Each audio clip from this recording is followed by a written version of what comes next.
What's up, everyone? This is your host Elias, once again back with another episode at Step Up Spurs, bringing you all the latest transfer news, Spurs related, football related, and across the European football.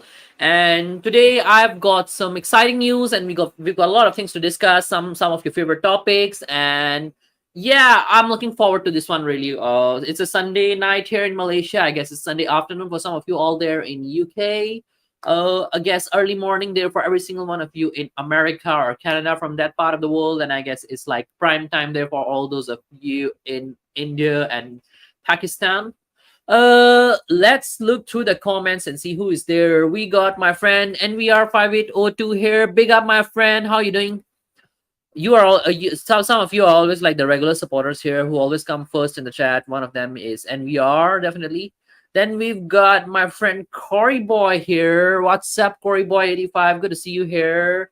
Uh and just got home from Money in the Bank. Damn, that was epic. Money in the Bank. Oh, WWE. Not a really WWE person. I used to watch them actually at one time, yeah, but for other reasons. But yeah, never really taken like a lot of interest really in WWE. By the way, guys, the link is pinned up there. If any of you want to come on and share your thoughts and join me there, for a chat for and share your own thoughts about what's happening in the club right now. Come on and share your thoughts. I would love to hear from all of you as well. Sometimes when I'm alone here talking only, yeah, I feel kind of bored. But yeah, it's always fun reading all your comments and all your chats and yeah, interacting with all of you. You all really make the stream go another level. Like I really love to interact with all of you out there in the chat. Really, I love to answer your questions because, as you all know, Step Up Spurs is all about the Tottenham fans. The rational Tottenham fans, not the dumb ones usually. The dumb ones I usually just call them out, as you all know. Yeah.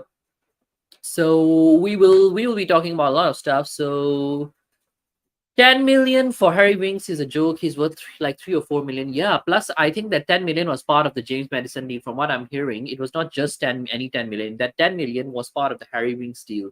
Good, we are getting rid of deadwood. Yes, today is going to be the topic that I'm actually going to talk about all the deadwood that actually we were going to be talking about. So, yep. I've got some breaking news, guys, by the way, for every single one of us. The breaking news is that Pedro Porro is 100% Spurs player. So the buy clause that we had for about 40 million, which 5 million, sorry, it was total 5 million. For the 5 million was a loan fee, plus the 40 million that we had to pay to trigger his buy clause. So Tottenham Hotspur, according to Fabrizio Romano, have officially triggered the buy option clause for Pedro Porro. It was already mandatory, so just formal process completed.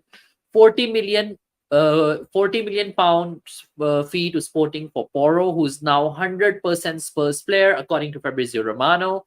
The deal is done. Here we go. So Pedro Porro is now 100% Spurs player. Okay, good, we are getting rid of Deadwood. Yep, we are getting rid of Deadwood. Good, we are getting rid of Deadwood. Wow, Harry Winks out. Still so much more we need gone. Yes, we need a lot of them gone. We need Dyer gone. We need Sanchez gone. We need Ndombele gone. A lot of them. I'm actually gonna go into that. Slowly. Who like Mia? Still 11 players we need out. Mia, why are you bringing that horrible lady up? You just ruined my mood. Sorry, bye. Anyway, I was just about to start the stream and you bring the name of that horrible lady. Just kidding. No offenses to you. Yeah, I love to mud her on this show. She deserves to be mudded. She has some of the most crap opinions out there on the YouTube regarding the Spurs transfers and Daniel Levy and all of that. She is, as I say, she's basically a Levy lover. She loves Daniel Levy a bit too much.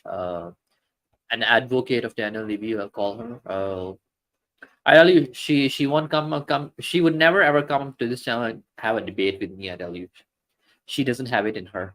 The link is there, by the way, Mia. If you're watching this, you want to come on and have a debate with me, come on. Anyways, guys, let's go on to some of the other stuff that have. No worries, man. No worries. No worries, man. I'm just kidding. It just reminded me to mud her. Apparently, she has been saying quite a lot of nonsense recently as well. Yeah. So let's look through some of the latest news that's been happening around the club. So apparently, the other news that I've heard is that we have agreed we have agreed the personal terms with Tapsoba. So personal terms with Tapsoba have been agreed with Tapsoba. Yep. So the next item that I'm actually going to discuss is that we have actually agreed the personal terms with Tapsoba. So Tapsoba is now just a matter of so Tapsoba is now just a matter of, I think, a timing that we will be. Oh yes, she did. She did. So let me clear that one out. So actually, once somebody say call her out, it was another prick. His name is Mark Cousins. He called her out actually on one of the shows. I think on Sava's shows probably. So Mark Cousins actually called her out that, oh, hang on a minute, you're like the biggest Levy lover out there. You all can watch that clip. I'll maybe share it in my community section later. So Mark Cousins said to Mia, hang on a minute, you're the biggest Levy lover, and you know she was like, I'm not a Levy lover. I'm just like what Sean is. I'm a bit like what Sean is. I will be fair in my opinion and all that. So basically, she's the kind of person she can't even describe what she is. She has to say that, oh, I'm a bit like what Sean is. That's all she can say. Yeah. So basically, it just shows that yes, she take other people's views and then reuses that content. Like I would never say that I'm a bit like what somebody is. Yeah, I'm original. I'm original. I'm raw. I'm not raw. I'm not raw for just being relevant. I'm raw because I am raw. Yeah, just I'll be honest about that. Whatever I am like this in front of you all. I'm behind also like that. Yeah, I don't do BS, and I don't kiss people's ass to get views and subscribes. And it doesn't matter to me who watches my content, who comes on my streams and all that or not. Lately, there have been people going around in the community who have been people like that horrible person, Paddy Hartnett. He has been going around the streams and putting in the comments that, oh, don't join Elias stream, and he's been telling people all that sort of nonsense as well. But I don't care who comes to my channel. I'm happy as far as, even if I were to talk about news and all that with myself only, I'm happy with that. I just love talking about my club. If somebody want to come and join me, well and good for them. If somebody doesn't want to come join me, they can go fuck themselves. That way. Yeah. Anyways, let's talk about Tapsoba. So personal terms have been agreed with Tapsoba. Apparently, Tapsoba is going to be our player. If everything goes well with Bayer Leverkusen, then Tapsoba will be our player very soon.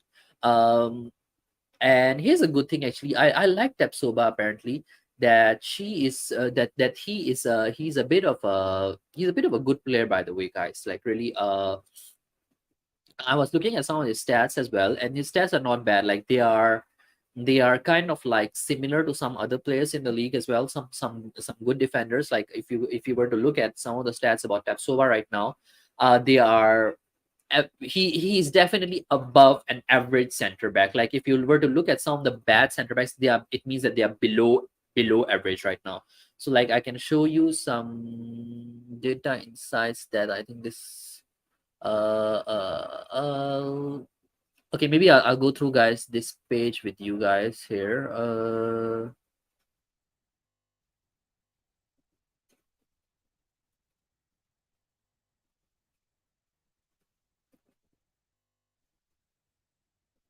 So basically, Tapsoba, his passes completed his 90.7, progressive passes 90.6, defensive action 64.7. So let's just say if we look at just his defensive actions for Tapsoba, he's kind of good player. Like actually, they've done some study on him. Average like from he's like 24 years of age. I think he's kind of like same age as Romero, not too old as well. And he has some really good stats. Like he is in a certain extent. He's to a certain extent is also like ahead of Romero in terms of his defensive duels won, aerial duels won. He's kind of like behind Romero. Progressive carry is kind of good. Minutes played wise also, it shows that he doesn't get that injured very often. Compared to Eric Dyer, he's definitely a better player. Like way ahead. Defensive duels won for Eric Dyer. Can you guys guess how many defensive duels has Eric Dyer won in has won in his career? Only 5.2. And then for Tapsoba is 79.3 percentage. Aerial duels also, aerial duels, okay, he's kind of like behind Eric Dyer right now. So Eric Dyer right now is at 67.8% in terms of his aerial duel percentage. Tapsoba is at about 48.1%. So progressive carries wise also he's ahead there.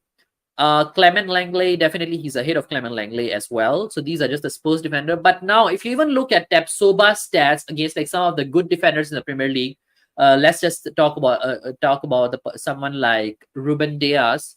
In terms of that as well, he's not bad. Like defensive actions for Ruben Diaz only 2.3.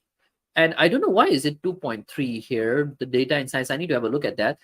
Defensive duels won 79.3 compared to the 97.8 of Ruben Diaz. Aerial duels won is 48.1 for Tapsoba, and then Ruben Diaz is 41.4 right now. So even there, he's ahead of him. The other player that we have is like Sven Botman, definitely ahead of him in many other stats as well. So if you just look at his defensive action, 12.9 for Sven Botman, and defensive actions of Tapsoba 64.7.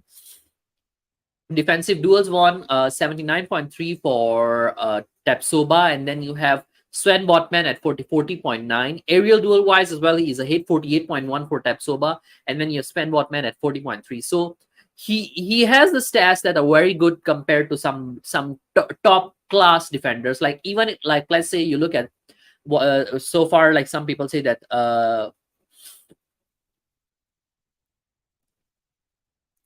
yep.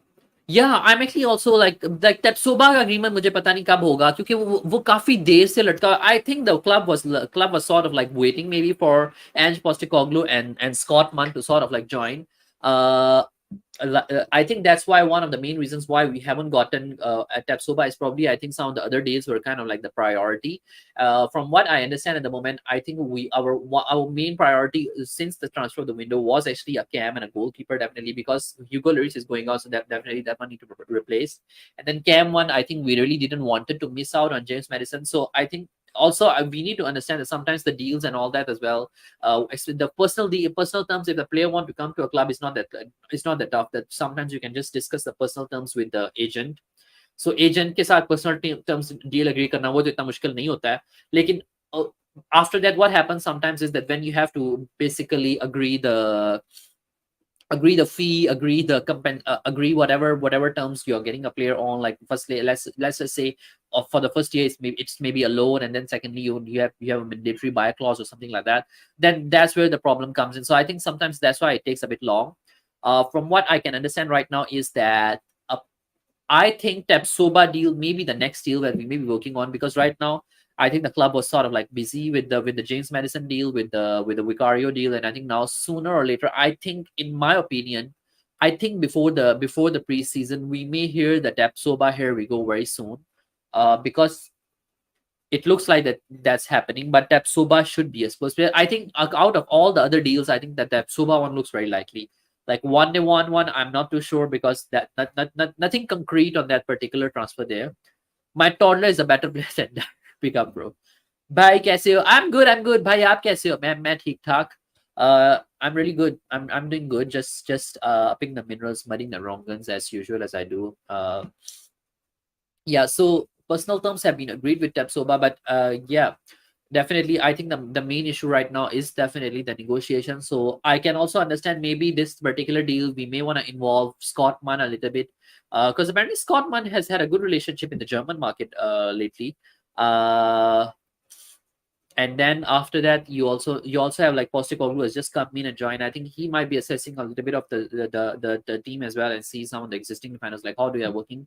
Apparently, some of the key players are not even at the club right now. Like they have started the pre-season training. I was looking at the videos earlier on. So according to the preseason, the players that have come back at the moment, the players who are back are mainly preseason day one. Okay, the players who are back are okay. So players who are back for preseason are Ndombele, Ryan Sessegnon, Foster, Hill, Whiteman, Alfie Whiteman, Regulon, Pedro Porro, Tenyanga, Bentancur, Lloris. So Bentancur is by the way back. I'll talk about that one a little bit as well. Bentancur is back. We have Lloris back apparently. I don't know why Lloris is back by the way. If you look at Lloris' picture, he looks like really sad in that picture. Coming back for the training. I don't know why he looks so sad. And then you have Jet Spence, you have Emerson Royal, and then Bissouma. So basically, I'll have to admit, I think maybe Edge Postecoglou might look at some of the defenders as well and see like, okay, what he can work with and what he can't, and then maybe he might assess the situation a little bit, and then sorry, not Jet Spence, my mistake. Edge Postecoglou might look at the situation right now with the preseason training sessions that are going around, and then he might have some discussions with Scott Mann, and then they may decide like, okay, which deal they are really they're really gonna go for. Yeah, so I guess that's how I think it may work out. So, but I personally feel that maybe before the preseason, I think we may get the Tapsoba deal done. I'm kind of positive about it. No, I'm not positive about it because I believe in Daniel Levy and all that or not. I am only positive because I feel like definitely at this moment, in order to please this fan base, Daniel Levy and Donna Cullen, they both know that if they need to stabilize the situation at the club to a certain extent, they need to get some center backs done and they need to get certain names out. That's the only reason why I feel that yes, they would prioritize a center back deal. And also I have a theory like why I feel that right now we have signed some of James Madison. James Madison is a bit more of a smoke screen, by the way, guys. I particularly feel that James Madison is a bit of a smoke screen signing.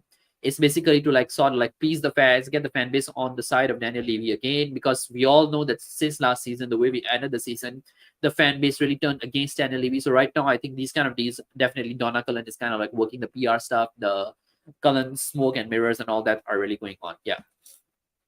And Hoiberg is talking about भाई वो Dutch defender क्या class है यार, टैप्सोबा भी अच्छा है, दोनों मिल जाए तो चेरी ऑन टॉप हो जाएगा. Cherry on top. Yes, exactly. So I think Mickey, you're talking about Mickey 1-1, right? Yeah. If we can get Tapsoba, but I would actually prefer Tapsoba deal to be done first before we can get Mickey 1-1. And then because we also don't know like what's going on with Romero, because हमें ये भी नहीं पता कि Romero deal के साथ क्या हो रहा है, whether Romero will stay or not, whether Romero will leave or not. Because if Romero अगर जाता है तो उसके लिए हमें हमें उसके लिए भी कोई replacement चाहिए होगी. It means that if Romero goes, that you might need to put Tapsoba on the right and then Mickey 1-1 on the right, because there are a lot of rumors going around that actually Romero might be going for UA.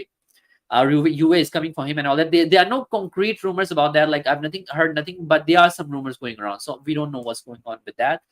By ek khushkhabri वैसे Nottingham Forest is interested in Ryan Sessegnon. Yes. So apparently Nottingham Forest are coming for Ryan Sessegnon, and Galatasaray, that other club, they are coming for Davinson Sanchez. I was actually going to talk about that shortly, but yeah, hold on there. Emerson Royal or Jet Spence as right back. I will play Jet Spence. I'll be honest, guys. I won't play Emerson Royal. I am not a fan of Emerson Royal. I think if Jet Spence can play and Jet Spence can fit in the Ange Postecoglou system, I will put Jet Spence. I think Emerson Royal is extremely inconsistent. Some people I know, some deluded Spurs fan like Nick Berry Ranjit. By the way, love Nick. By the way, this is just a banter between me and him. Nothing personally against him, anyways. Some of these fans, they will say that, oh, Emerson Royal is like a really good good defender and all that nonsense. But then I particularly feel that the difference between the attacking capabilities of Pedro Porro or Jet Spence and the defense of Emerson Royal doesn't really add that value. I'd rather have Jet Spence or Pedro Porro giving some form of the. I'd rather have Jet Spence or Pedro Porro giving you some form of attack there rather than having Emerson Royal, who is just defending and adding nothing value. And then defensively as well, I know he's decent, but then I think he's quite airborne. Like he's not that consistent in terms of his defense. So I'm not a big fan of Emerson Royal, guys. Like I'd rather sell him and have someone else. Seriously. Right back. Yes, so definitely I'll actually particularly prefer Jet Spence and Pedro Porro over Emerson Royal. Romero is staying. If he goes, we are done defensively. Yeah, I hope he stays. I hope that Romero stays. I do not want Romero to leave, because if Romero were to leave, we are screwed, by the way, guys. We will be screwed because in a way we need someone. But apparently, I think Romero didn't have a very good end to last season. You can feel that as well. Not to say in terms of his performance, but I think he never really ended up that well with us. So yeah, let's just see. If I want Royal to stay, he can thrive as a right back rather than a right wing back. I don't agree. Hoiberg. I have particular reasons why I don't agree. मैं इस चीज से agree नहीं करता that he will be if you realize nowadays, actually, the role of right back and right wing back in Premier League is they're kind of like same in a way. If you look at, like, for instance, let's just say the likes of Liverpool, the way Trent Alexander-Arnold and also and Andy Robertson, both of them play, it's kind of like they both have to be on the, they both have to attack quite a bit, by the way, the way they both put crosses in and all that, and that's what you expect from the Premier League right backs or right wing backs and all. They kind of like play very attacking mode right now. As we all know, Premier League is a very attacking league. It's not a very defensive league like League One. So I would rather have some attacking fullbacks rather than those who are very defensive minded. For instance, even if you look at, like, let's say the likes of Newcastle, even their right back, which is Kieran Trippier, we all know Kieran Trippier is a good attacker as well as defender. You can look at Man City. You can, yeah, Hoiberg, I do agree with you that yes, he gets bullied, and all that, yeah, but I feel that particularly in a way, particularly I feel that he adds a lot more value to the team in terms of his attack. Like, even then, what right now, I think the 4-3-3 system with a lot of managers, what they're working on is they try to have two quality center backs. So that's why I feel that Spurs right now need to prioritize the situation of the center backs, get two quality center backs, one Romero and one other center back, the two in the middle, and then at the side you can put someone like Odoji and what you call it. The other person is Padroporo. I think that I would rather have that than you have one slightly more clumsy backline, because attack is a lot about, I think, if you look at what Ange Postecoglou has been saying in his interview as well, you need a lot more attacking minded center backs. Yeah. Yeah. So okay, now, and we are 5822 is saying that, yeah, heavily linked to Barnes. Actually, I won't be surprised if we were to sign Barnes as well. Why I feel that maybe the Barnes deal, it might go through as well, because right now we are having that sort of a connection with Leicester. We are doing quite a lot of business with them. Like lately, we signed James Madison with them. Then we also meant to offload Harry Winks with them. So I guess there are a lot of there are a lot of negotiations going on and all that as well. So maybe we may be able to get Harvey Barnes, but I'm not particularly excited about that player. But I think definitely he adds in a lot more depth to the squad. So in terms of depth, I would have Harvey Barnes anytime. Like, I wouldn't mind that. It's not a bad deal. It's a decent deal. Like, definitely have Harvey Barnes does add a little bit of value in your attack as well. So I won't mind, but like I've been always saying that since last season, that what we need to do is, before we go for all these attackers, all these names in terms of our attack, I think we need to get our defense sorted and get two quality center backs, like at least two. I would love that if we can get three, but at least two sorted over Romero. That would be the best scenario at the moment. Kawara and when he finished his career as defender, but his crossing and passing are class. You're talking about Kawara and when he finished his career as defender, but his crossing and passing are class. Who you're talking about? I don't know. You're talking about Trent? Oh yeah. I don't know. Yeah, actually, if you look at the way I think nowadays the wing backs play, a lot of the wing backs, either they play from, what they do is they help out in the midfield, not wing backs, sorry, the full backs. Either they help out in the midfield, or either they only defend at the side. By the time the most of the work, that most of the defensive works actually is done quite a lot by the center backs. That's why I'm a big fan of the 3-4-3 system. I'm not a big advocate for the 4-3-3 system. I like the 3-4-3 system, 3-4-3 or the 3-5-2, whatever you want to call it. I like that particular system because it just frees up the wing backs. If you have a very good attacking wing backs and then you have some good midfielders in there, that system works really well in terms of like getting your attack kind of across. A lot of people think that the 3-4-3 system is a very defensive minded system. It's not actually. It's just that it gives your it gives your wing backs, your midfield, and your attackers a lot of space to basically create an attack. Whereas on a 4-3-3, traditionally what happens is that actually your fullbacks are also defending. Then your back four is back four. So, and then your back, then your three, also in your three as well, your defensive mid is also sort of like defending. He's not basically attacking as well. And then your So then you only leave with five who are going attack. Whereas I think in the 3-4-3, what happens is you only have the three center backs who are looking at the three forwards. So basically, if you realize, a lot of teams nowadays, they play three attackers there, three attackers, which would be your center forward, your right winger, and your left winger. So if three at the back, the three center backs are the only people who are focusing on tackling those three attackers who are coming onto your line. So they are the ones. So that's why I feel that the 3-4-3 makes more sense. Then what the role of the others is, like, let's say your wing backs, they can then freely go forward and create chances for your wingers, for your center forward. I love that sort of system for that reasons. I know it's a lot of people didn't like that particular Conte football, but I particularly understand that system. I researched a lot on that system. I read about that. So that's why I understand it's not a defensive minded system. Namely, I know there are some YouTubers who really don't like that, but yeah, I'm a big fan of that. Porro was the most passionate player in the second half of Overseas, despite joining in January. I really love Porro. I love Pedro Porro. I love the fact that the way he scores goals, the way he's very how you can say, the way he's very free flowing in terms of his attack, the way with his crosses, even like he can take good free kicks, he can even take corners. Like we need I think players like that. Like lately, I think I like the fact that the kind of players that we've been signing, they have that sort of versatility. They can take free kicks, they can take corners, they can score from free kicks as well. Like I love that. Like Pedro Porro is definitely one of those kind of players. And then now you also have what you call it, James Madison. I think definitely James Madison now should be the next free kick taker for us. If Kane is even staying right now, I don't think that Kane should be our next free kick taker. Even I think Ivan Perisic, when he came on as well, I love the fact that Ivan Perisic, even though he's bad, but I think in terms of his corner taking and all that, his free kicks, he was kind of good. Like I like Ivan Perisic in that particular sense, but he was not as good as a left wing back. I would rather prefer him as left winger rather than a left wing back. I am not a big fan of Barnes, who would have anyone else, maybe Ferran Torres on loan from Barca. Ferran Torres, I don't know. Does anybody know what's the situation with Ferran Torres like right now? Like, is Barca actually willing to sell him, or what are the conditions like? What lies ahead of Ferran Torres right now?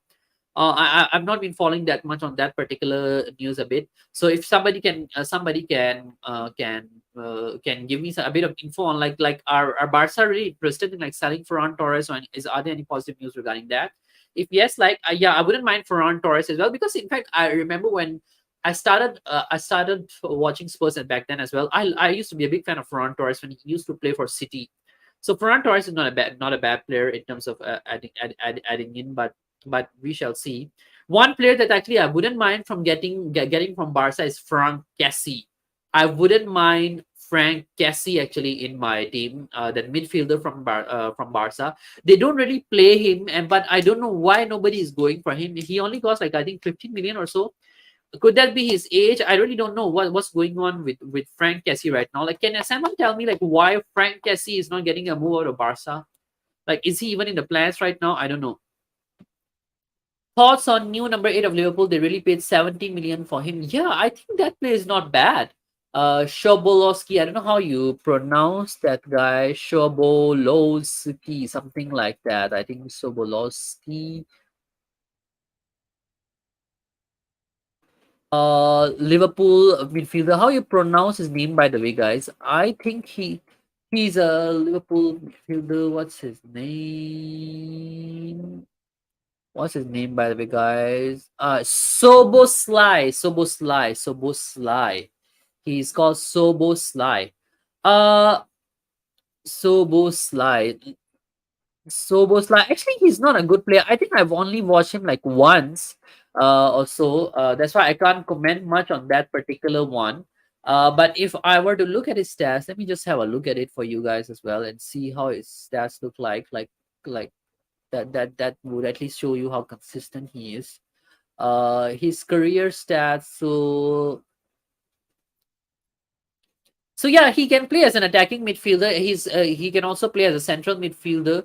I don't know like what role would Liverpool would prefer him to play. As a attacking midfielder, he has scored like 37 goals. As a central midfielder, he has scored like 59 goals in his career. He can also play as a right winger, like left winger, left midfielder, right midfielder. Like he has played He has played quite a lot of positions, guys, by the way, Soboslai. So I think a player like that is definitely a really good signing. If you have a player who can play as a attacking midfielder, as a defensive mid, as a attacking mid, as a center mid, as a left winger, as a right winger, definitely a good signing, because then you know that when your club is really facing certain circumstances, like sometimes injury issues and all that, and then during COVID there were a lot of issues, like certain players you just got COVID and all that, then you need some versatile players to like take on the positions that they usually don't take.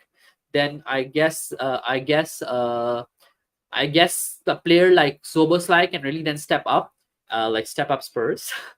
They can really step up and help your club. So I love these kind of players. I love the kind of players, by the way, guys, who are not just stick to one position or one particular place in terms of, or one particular shape, or they can only play in like one particular formation. I like the particular players who are very good in terms of how they can adapt to different systems, how they can adapt in different positions.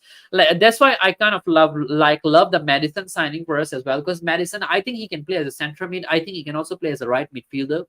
So I was talking to Tommy earlier, I think in his chats as well, that I think what we can do is that we can play Madison as a right midfielder, like what we used to do with Dele Alli. We won't play Dele Alli particularly behind two strikers or behind Kane.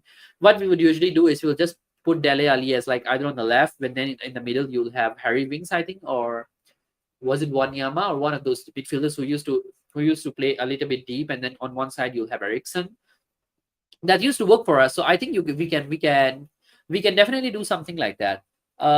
Yeah, let me go for good signing for 70 million is a bit much though. Yeah, it is a bit much, but definitely I think if it's worth like what I'm describing, a player like him, he can play on different positions, different what you call it, uh different shapes, different formations. Definitely, it works for him. And one thing I also feel for Jurgen Klopp, a lot of the German players he signs, they seem to work out for him really, because he know the German market as well and the German football system and all that. So I think it will work out for him definitely. And then they are fast. They are really very fast as well. Like I love that thing as well. Yeah, he's 50 to 60 minutes max for me. 17 minutes and a bit. Yeah, it is a bit much. Like definitely, if you compare him and James Madison, I think definitely James Madison. He isn't really in Yavi's plan. I guess you're talking about Frank Cassie. Are you talking about Frank Cassie? Or are you talking about Ferran Torres? If you're talking about Frank Cassie, yeah, I think Frank Cassie is definitely not in Yavi's plan. But I don't know about Ferran Torres. Ferran Torres, I need to read a bit about him. But definitely, I wouldn't mind Ferran Torres coming in. Uh, he isn't really in Yavi's plans. Okay. When I saw Perisic take on from both ends against Chelsea, I immediately fell in love with him and his cross seal Kane header. And when we got it, yeah, exactly. Like when Perisic came, actually, I was kind of like I was kind of like the on that side that I think we should let Perisic take the corners, because I think Perisic is good at taking corners as well. Like I don't mind him taking corners rather than. Sun is not bad, but I think I'd rather have an attacker like Sun in the box to like pose that particular threat that Sun can pose as an attacker in the box. So I would rather have that rather than Sun sort of like playing in a rather than Sun playing as a Sun taking the corner, and then you kind of like miss out on one of your wingers in the box. So I'd rather have that, and then let free up someone like Perisic. Because I think Perisic is like slightly unlikely to score goals from a header because of his height. He's not that tall. Yeah, we don't want him. Yeah, I think we don't want him. And we are 5802 say he doesn't really like Perisic. Yeah, I also don't like Perisic, particularly as a left wing back. And then left winger as well. I think also he's getting old. He can press a bit. I think he can press to a certain extent still, because he used to play as a bit more like a left wing back. So I think he can press a little bit.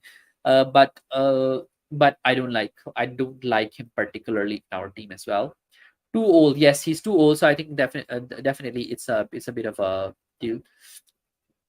But he's better than Winks. Who is better than Winks you're talking about? You're talking about Zoboslai, or are you talking about Frank Cassie? Frank Cassie is definitely better than Winks. I think any of the Barca midfielders are definitely better than Winks. Who is not better than Winks? I think even I am better than Winks. I'm just joking, by the way. I don't mean it literally. Yellow, everybody. Yellow, what's the point of C? Good to see you here, my man.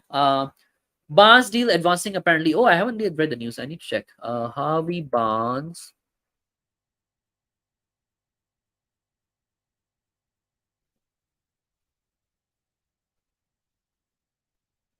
Okay. Apparently, the news was that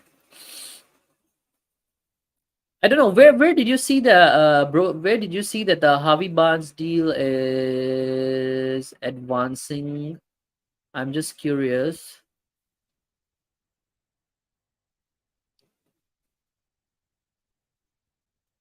I haven't seen anything about the Harvey Barnes deal, by the way, guys. Nothing from David Onstein, nothing from Fabrizio Romano yet. But if it's advancing, definitely, I mean, I wouldn't mind that deal particularly done. But it really depends how much we are paying for him. But I think that if we paid 40 million for Madison, uh, then definitely we aren't paying. We are paying something like, I guess, 20 million, 25 million, maybe max for Harvey Barnes because of the amount of money that we paid for James Madison. I don't know. I wouldn't mind that deal particularly done, but I think that shouldn't be a priority. I think we need to get the Tapsoba deal done first, then getting the Harvey Barnes deal done. My only concern is, guys, seriously, what happens sometimes with as much as I have known Daniel Levy and Donna Cullen, what they would probably do is they would get a deal like Harvey Barnes, they would get a deal like James Madison done, and then in the end, what would happen is the fans, the bandwagon of the happy clappy fans, like people like Mia, people like all these guys of Irish Hotspur, happy clappy fans, they will be very happy with, oh, we got Harvey Barnes, we got James Madison, we got Vicario, Levy deserves some respect, Levy deserves some appreciation. Some all these wankers are actually gonna go on that, and then is on the Spurs media website. Which Spurs media website are you talking about? Uh, like, is it done already, the deal? I need to have a look, guys. If it's on Spurs media website, it would be somewhere on over the. No, it's not on the Spurs media there. There's a new news somewhere. Let me see. Yeah, nothing from my sources at the moment though. Do you know what Spurs media website is that's talking about the Harvey Barnes deal? Uh,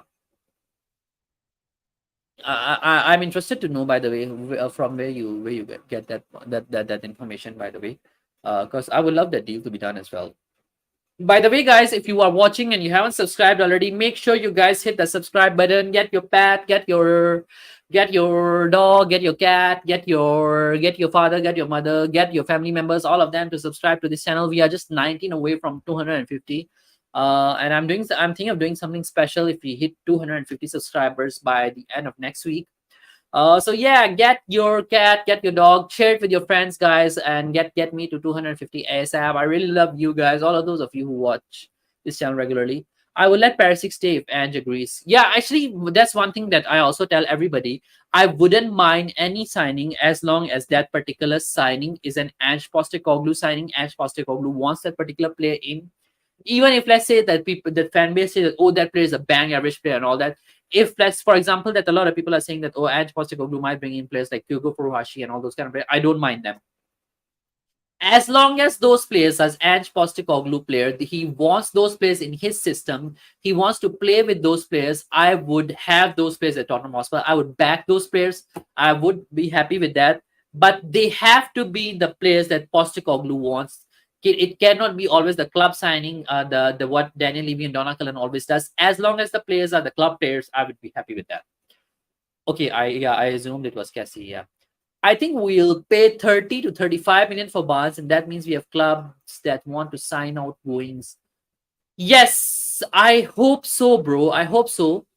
I hope so that if we are really paying that sort of money for Harvey Barnes, then I hope so that we have some outgoings, because I don't want to end up paying money for a lot of attackers like what we did last season for Richarlison, paid like 60 million for Richarlison, and then you don't have money to like to back up your squad in terms of your defense as well, and then again the centre back issues were not defense and then not addressed, and then you end up getting a Langley on loan from Barcelona. So I want the centre back issue to be addressed as soon as possible. I want that position to be done before anything else. Like, center backs should be our priority right now. It's on the Spurs media website. By the way, bro, which Spurs media website is that? Like, can you name the website for me? Like to have a look at it. I'm not saying that you're lying or anything. Don't get me wrong. I just want to have a look at it so that I can sort of like verify as well. Because from what I'm looking at, it was none of my sources say anything about or anything about the Harvey Barnes signing. Harvey Barnes is very fast direct winger who draws fouls and also draw defenders towards him. Yeah, I like that particular aspect about him. But I think I would still stick to Sun there, or I think Kulusevski there.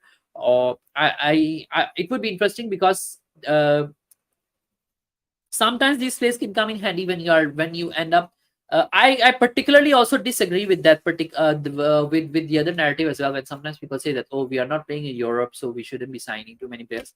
I think the other things that we also need to look at is the aspect of injuries as well. The injuries can happen anytime to your wingers. One winger down, then you are down basically. And then the other thing also is that even in the English football as well, when you have Carabao Cup, when you have FA Cup, and then if you're advancing progressively at that stages as well, sometimes your fixtures do get a little bit tricky. So I guess it's always good to have a lot of squad depth in terms of your squads. A lot of players are saying, people are saying that, oh no, now this year we are no longer in Europe, so we shouldn't be building on the squad depth. But I think we should be still having a bit of squad depth. Premier League is tough, man. Seriously, if without squad depth, you're gone, man. If Laporte was open to joining us, would you taking him or Tapsoba? That's a tough one. You're talking about Emerick Laporte.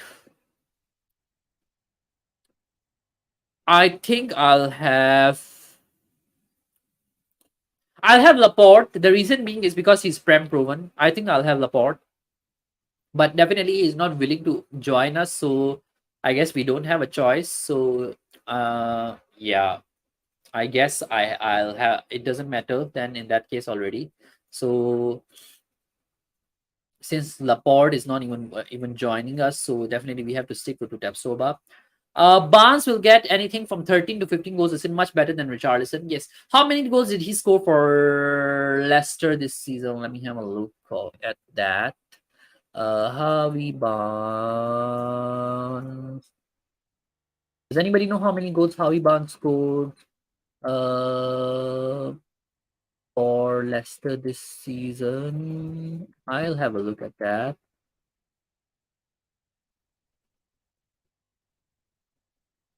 Oh, he had 10 goals. Harvey Barnes had 10 goals this season for Leicester. Not bad. Yeah, not bad. Then definitely is better than Richarlison at the moment. Yeah, so 13 goals for Barnes and 2 assists. Not bad. Not bad stats as a forward, I think. Where was I just now? Yeah. Also, we have to remember that Ant has improved every player he signed by double. Yes, he's known for improving players as well. Actually, I am kind of excited about him at the moment. I'm kind of excited about Ange. However, I'm not too quick to form judgments about Ange because it really depends on the club culture as well. A lot of times, I think when we say these kind of things that, oh, that this particular manager, wherever he has gone, he has done this, he has done that, and all that is good. I don't disagree with any of that, but I also feel that there's an element sometimes of the club culture, how much the club supports the particular manager, what kind of system the club is providing for him, how independent that particular manager he is in terms of his relationship with the players. Sometimes in big clubs, what happens is that you have a lot of layers, and you have a lot of big teams and all that. So the manager may not have a direct impact on a player because manager is going through certain layers by layers. So I really don't know. Whereas sometimes in smaller clubs, what happens is that manager is directly dealing a lot of times with the players. So like now, I think apparently I also heard that that the Tottenham Hotspur, the title of the manager is basically head coach. They don't even call him a manager or a gaffer anymore. So that you all will be surprised. The club manager right now is Daniel Levy's brother-in-law. His name is Alan Dixon. He used to be the player liaison officer, but now the player liaison officer is someone else. So the club manager, the title that the club manager is basically that ball guy. If you all have seen, I don't know if you all have seen that particular guy in some of the games. He's usually standing behind the players as the players are coming on. That particular guy is the team manager, by the way. So that particular job title belongs to not your head coach, it's with someone else. So it all really depends, like how what's the relationship like between the manager and how receptive your players are, what kind of culture you have at the club, and how would it help the coach to have an impact clearly on the players that you sign, and whether that would really help out in improving the players by double. The signing of Barnes will mean he'll most likely get Kyogo. uh I'm not so sure about that. Actually, I know that yes, Ange Postecoglou does admire Kyogo, but I think from the look of it, I don't think Harry Kane is leaving. By the way, guys, this is something I was on another channel yesterday, and one of the other club channels. By the way, they asked me like, what do you expect from Harry Kane situation, and I said to them that in my opinion, if you ask me about this right now, uh, let's just look at the Hurricane situation right now. None of the Premier League clubs at the moment are showing any form of interest in Hurricane. Man United in the beginning they were showing some form of interest, but at the moment they are not showing any form of interest in Hurricane at the moment. Pochettino just yesterday, by the way, guys, on the same day as Ange as well, Pochettino has also started his work at Chelsea. Pochettino is has taken over his job as well, so he may come for Harry Kane, and we all know that Chelsea can pay that sort of money to Daniel Levy to have Kane, and because we all know that Daniel Levy won't accept anything below 100 million for Kane. I think definitely if Declan Rice has gone to Arsenal for 105 million, Daniel Levy won't take anything less than that. I think definitely there will be a bit of competition as well. Daniel Levy is very much particular in his money making skills. So if you were to ask me, I think Chelsea looks like a possibility, but would Daniel Levy do business with Chelsea? We hardly do business with Chelsea, as you all know. The last business that we did with Chelsea was actually for our ladies' side, but we have hardly done any business with Chelsea. Can you guys tell me like when was the last time we worked with Chelsea or we did any form of business with Chelsea? So it doesn't look likely that we would deal with Chelsea on that particular deal. Secondly, I think Bayern looks interested. Bayern seems like a possibility, but we all also know that Bayern won't make a bid that's more than 100 million. Bayern are relatively not that strong in terms of their financial position as well, unless they really have some outgoings and they have that money. Then it's understandable. But at the moment, it looks like that Bayern are not going to make a bid that's above 100 million. So it would be interesting to see that where would Harry Kane end up eventually. Uh, then I think PSG may seem like a possibility. If Mbappe were to go up, PSG can make a bid, but Kane wouldn't want to go there. So if you ask me in all honesty, at the moment, from all these angles, it looks like that Kane is staying. I agree with you. If Edge wants him, I want him. I like Conte last. If Conte wanted that player, I wanted that player. Yeah, exactly. Like if a manager wants that player, give that manager that player. It means that the manager knows that player. That player knows the manager. They can both work together. They can understand the system. They understand the tactics rather than actually getting certain players that the manager doesn't want, which doesn't work out. We want. Sessegnon is wanted by Nottingham Forest, and that was on Forest Link. Yeah, I saw that as well. For Sessegnon is wanted by Nottingham Forest. I think he used to play for Nottingham Forest, or was it Fulham? Was it Fulham or Nottingham Forest? Yeah, he used to play. Sorry, for Fulham, he used to play. So if Nottingham Forest want Sessegnon, I think I wouldn't mind sending him there. I mean, I would drive him there. We could see some crazy deals like Romero going to Jume with Bremer coming to the other way. I wouldn't mind Bremer. I wouldn't mind Gleason Bremer coming to Spurs as well. I think last season as well, I wanted few central defenders that I was particularly interested in. One of them was Milan Skriniar. Second one was Gleison Bremer, and then third one was Jules Conde. None of them we managed to get. Like I think Jules Conde we were interested. Gleison Bremer we were particularly interested a little bit as well, but we didn't get those deals. If we want Barnes, we probably won't get Kyogo. Yeah, it looks like it. Sorry, my bad. Where would Kyogo play with Madison playing in the position behind Kane and Son? Exactly. I don't see where would Kyogo play as well if Kane is staying. So yeah, I think they are taking more time on the center back because they want to get it right. Perhaps that could be the reason. Or also, I think sometimes it's also a bit of PR as well. You can get some of the signings done one by one, and yeah. Sometimes the deals are, sometimes they also say, like some of my media friends, they also tell me that sometimes deals are done. It's just that they release the rumors quite late because they want to show that you're working on deals like constantly and that kind of stuff. Sometimes it's that sort of a thing as well. Like you're constantly getting the fan base excited, getting the views up on your stuff and all that. Sometimes all that PR nonsense is also involved in it. And we all know people like Daniel Levy and Donna Cullen rely heavily on their PR. If we sell Reguilon, Sessegnon, that's 40 million at least. Yes, but I don't think we will. I don't want Reguilon gone unless we are bringing in a left wing back. Guys, let me know. Like, if Reguilon is gone, who would we have as a left wing back? A left back, sorry, left back, because we don't have a left back right now. Sessegnon is a left wing back who used to be a left winger. We have Perisic and then Destiny Udogie. Yes, he can, but I think Udogie and Reguilon would be my two left wing backs. I would prefer them over Sessegnon and Perisic. Yeah, I saw that. We were interested in Laporte, but he rejected us. Maybe in later in window for game time, he may change his mind, join us. Never seen ever. Yeah, possible. By the way, anybody know what's happening with David Raya as well? Like David Raya didn't come to us because Brentford were asking for quite a lot of money. Like, where has David Raya gone? Does anybody know the situation? Where has that situation gone? Like, किसी को पता है like David Raya वाली situation में क्या हो रहा है इस वक्त?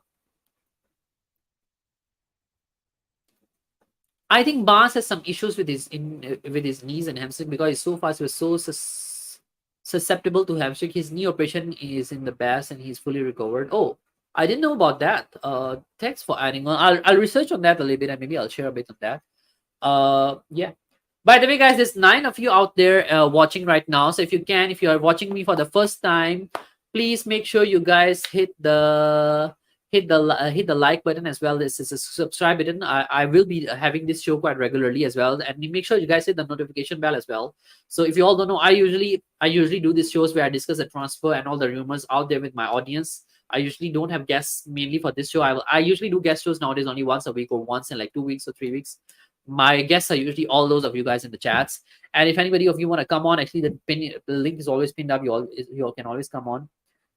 I think Barnes has some issues with his knee. Yeah, I'll look into that. Thanks for pointing out. What's the point of C? Best player last season for us apart, Kane. I'll say Son. I'll say Son. Second most goals definitely. Hello, Josh. How are you doing? I'm good. How are you? I'm doing good. I'm doing good. Yeah, good. Are you happy with a lot of the new signings? Huh? It's been I am. decent. I'm quite happy with the Vicario signing, and I'm quite Yeah. happy with the. Hold on, let me just up my volume a little bit and change my format for the stream a bit. All good. Don't you worry Uh, about that. Don't worry. Ah, nice format. okay. Okay. Yeah. Yeah, I'm actually quite happy about the Vicario signing, and I'm also quite happy about the Jane Sorry, Madison. not Son, James Madison signing.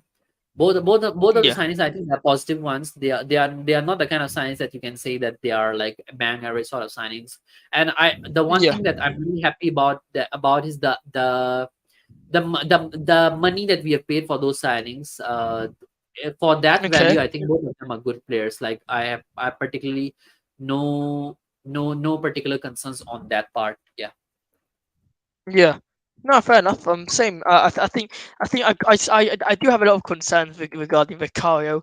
Um, a lot of concerns regarding Vicario, but I think he'll do the trick, and hopefully it'll be like a Kulusevski where not, but obviously he's not reached it, but not many people know about him, and then bang, he'll smash it for us. I'm hoping that it might log me off for a second. I'm just gonna log into StreamYard as well, so give me a sec. Okay. Okay. Take your time. Uh. Okay. So yeah, guys, I rate Barnes over Kulusevski. Yeah, I rate Barnes over Kulusevski as well. No, I don't. No, I don't, guys. Sorry. I got lost there a little bit. I need to look at Barnes a little bit. I think that it's a little bit different when you play for a big club and all that. And when you play for a club like Leicester, it's a little bit different. There are different sort of pressures as well. So we'll see how he cope with the pressure at Tottenham. Barnes is only 25 and has gotten some big injuries out of the way. Plus, the way he plays, he's hungry to play for England. Yes, he is. Found this channel from Total Aussie Spurs when we were battered by Newcastle. Yes, I remember that particular night. I battered a lot of people out there in the Spurs community, the back four merchants and all of that. I told them nicely, yeah. All the players we are targeting are hungry to improve and excel. Yes, that's one thing I love about these players. You can look at Madison, he's hungry to improve. Great personality, not so much of hype, not so much of the air that usually some people bring with them. Good signing, quality signing. Same way, I think the Vicario as well. I think Vicario is the kind of player you can see he shows that hunger, that desire to grow, to learn. He comes from a small club. I don't deny that fact as well. He comes from a league that's rather very defensive, but overall, I think I'm happy with that particular signing. Like I would rate that signing in every single possible way. I mean, like why not? Yeah. Josh is back. Uh, Brilliant, brilliant. Yeah, all good now. okay. Hoiberg, I want to talk about Poch. Yeah, he's at Chelsea right now. Yeah. No, that's horrific. I'm so upset he went to Chelsea. I mean, look, he, I think Pochettino's the type of manager that no matter where he goes, he'll get the team playing football, but trophy wise, not too sure. I mean, PSG they played well, or they might have played well, but their trophies weren't there. I think the same thing will happen with Chelsea. I think football wise they'll play fantastically, especially with new signs like in Cuckoo.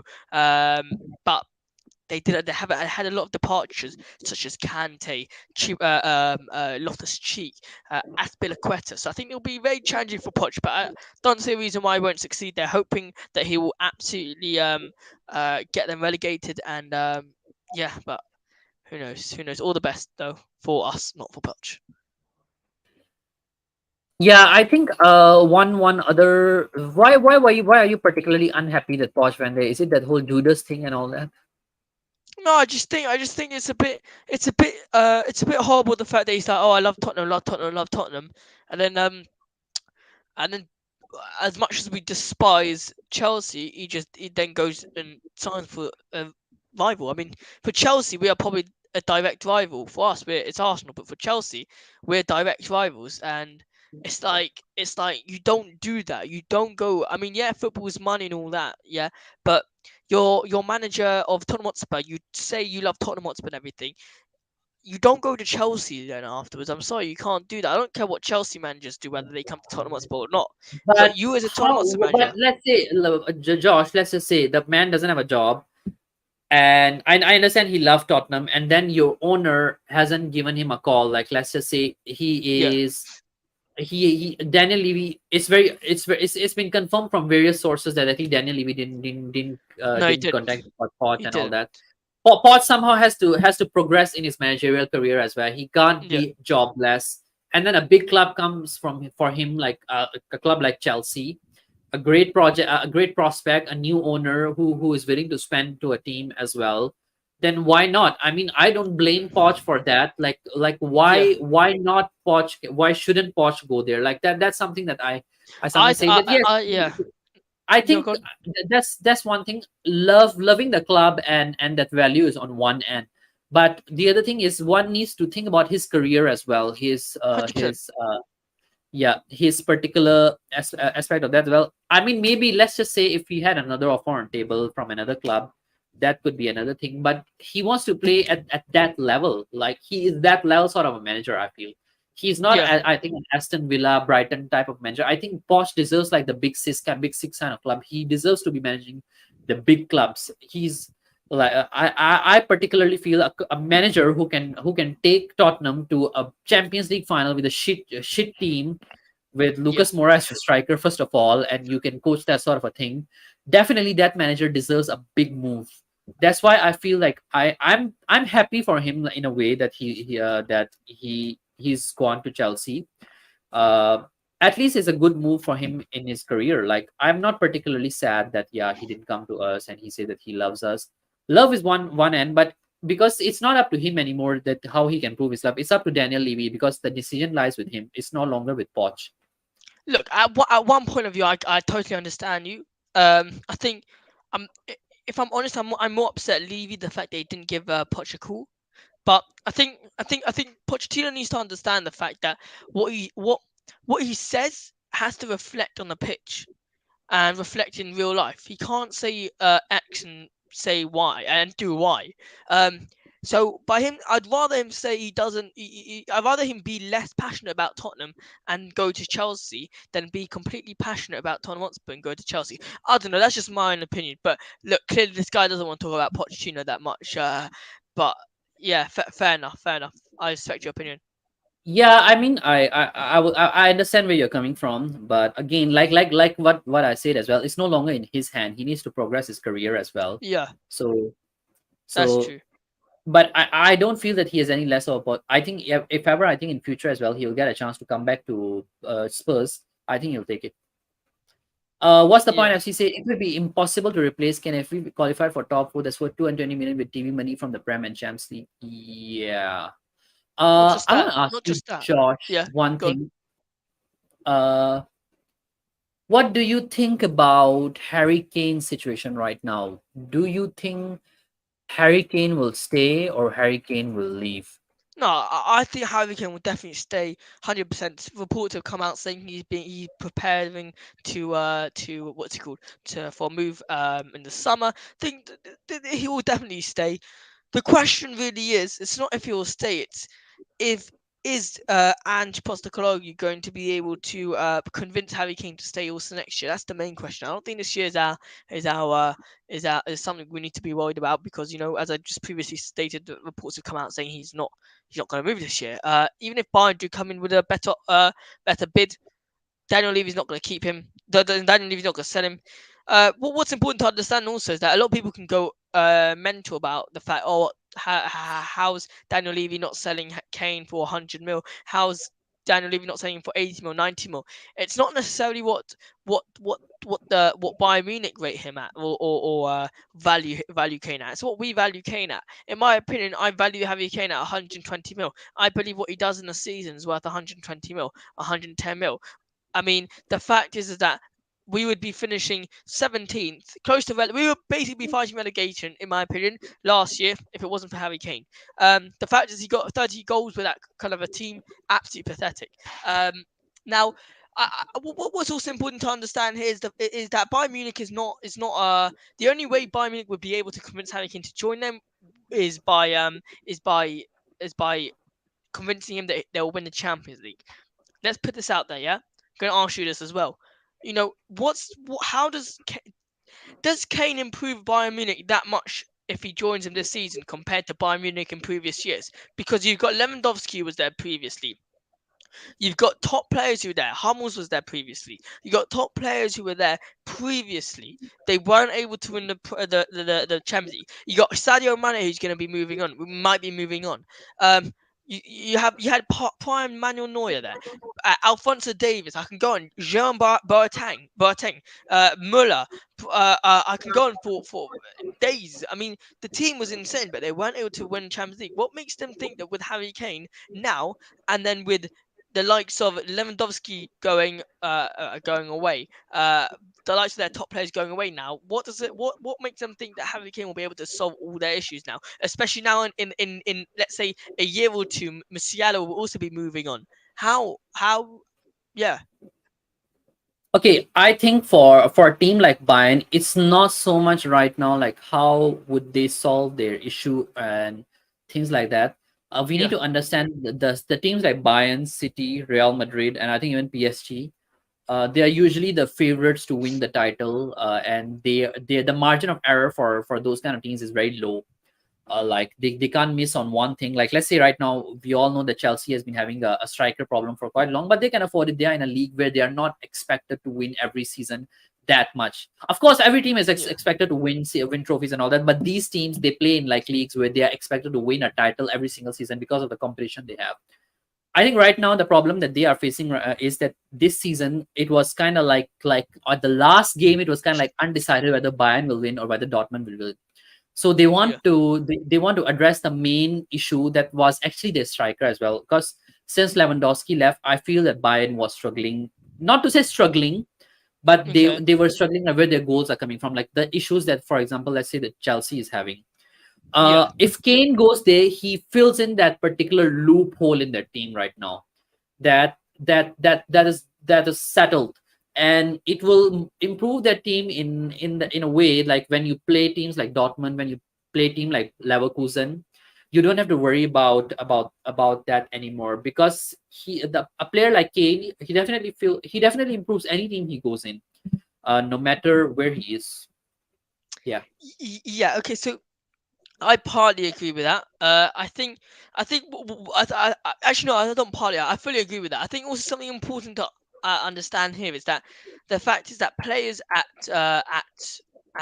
Bayern Munich will have less of a role to take on, if you understand what I mean, because Harry Kane is basically three players, or even two players. And that's what I want to say. Sorry, if you don't mind me reacting to this comment.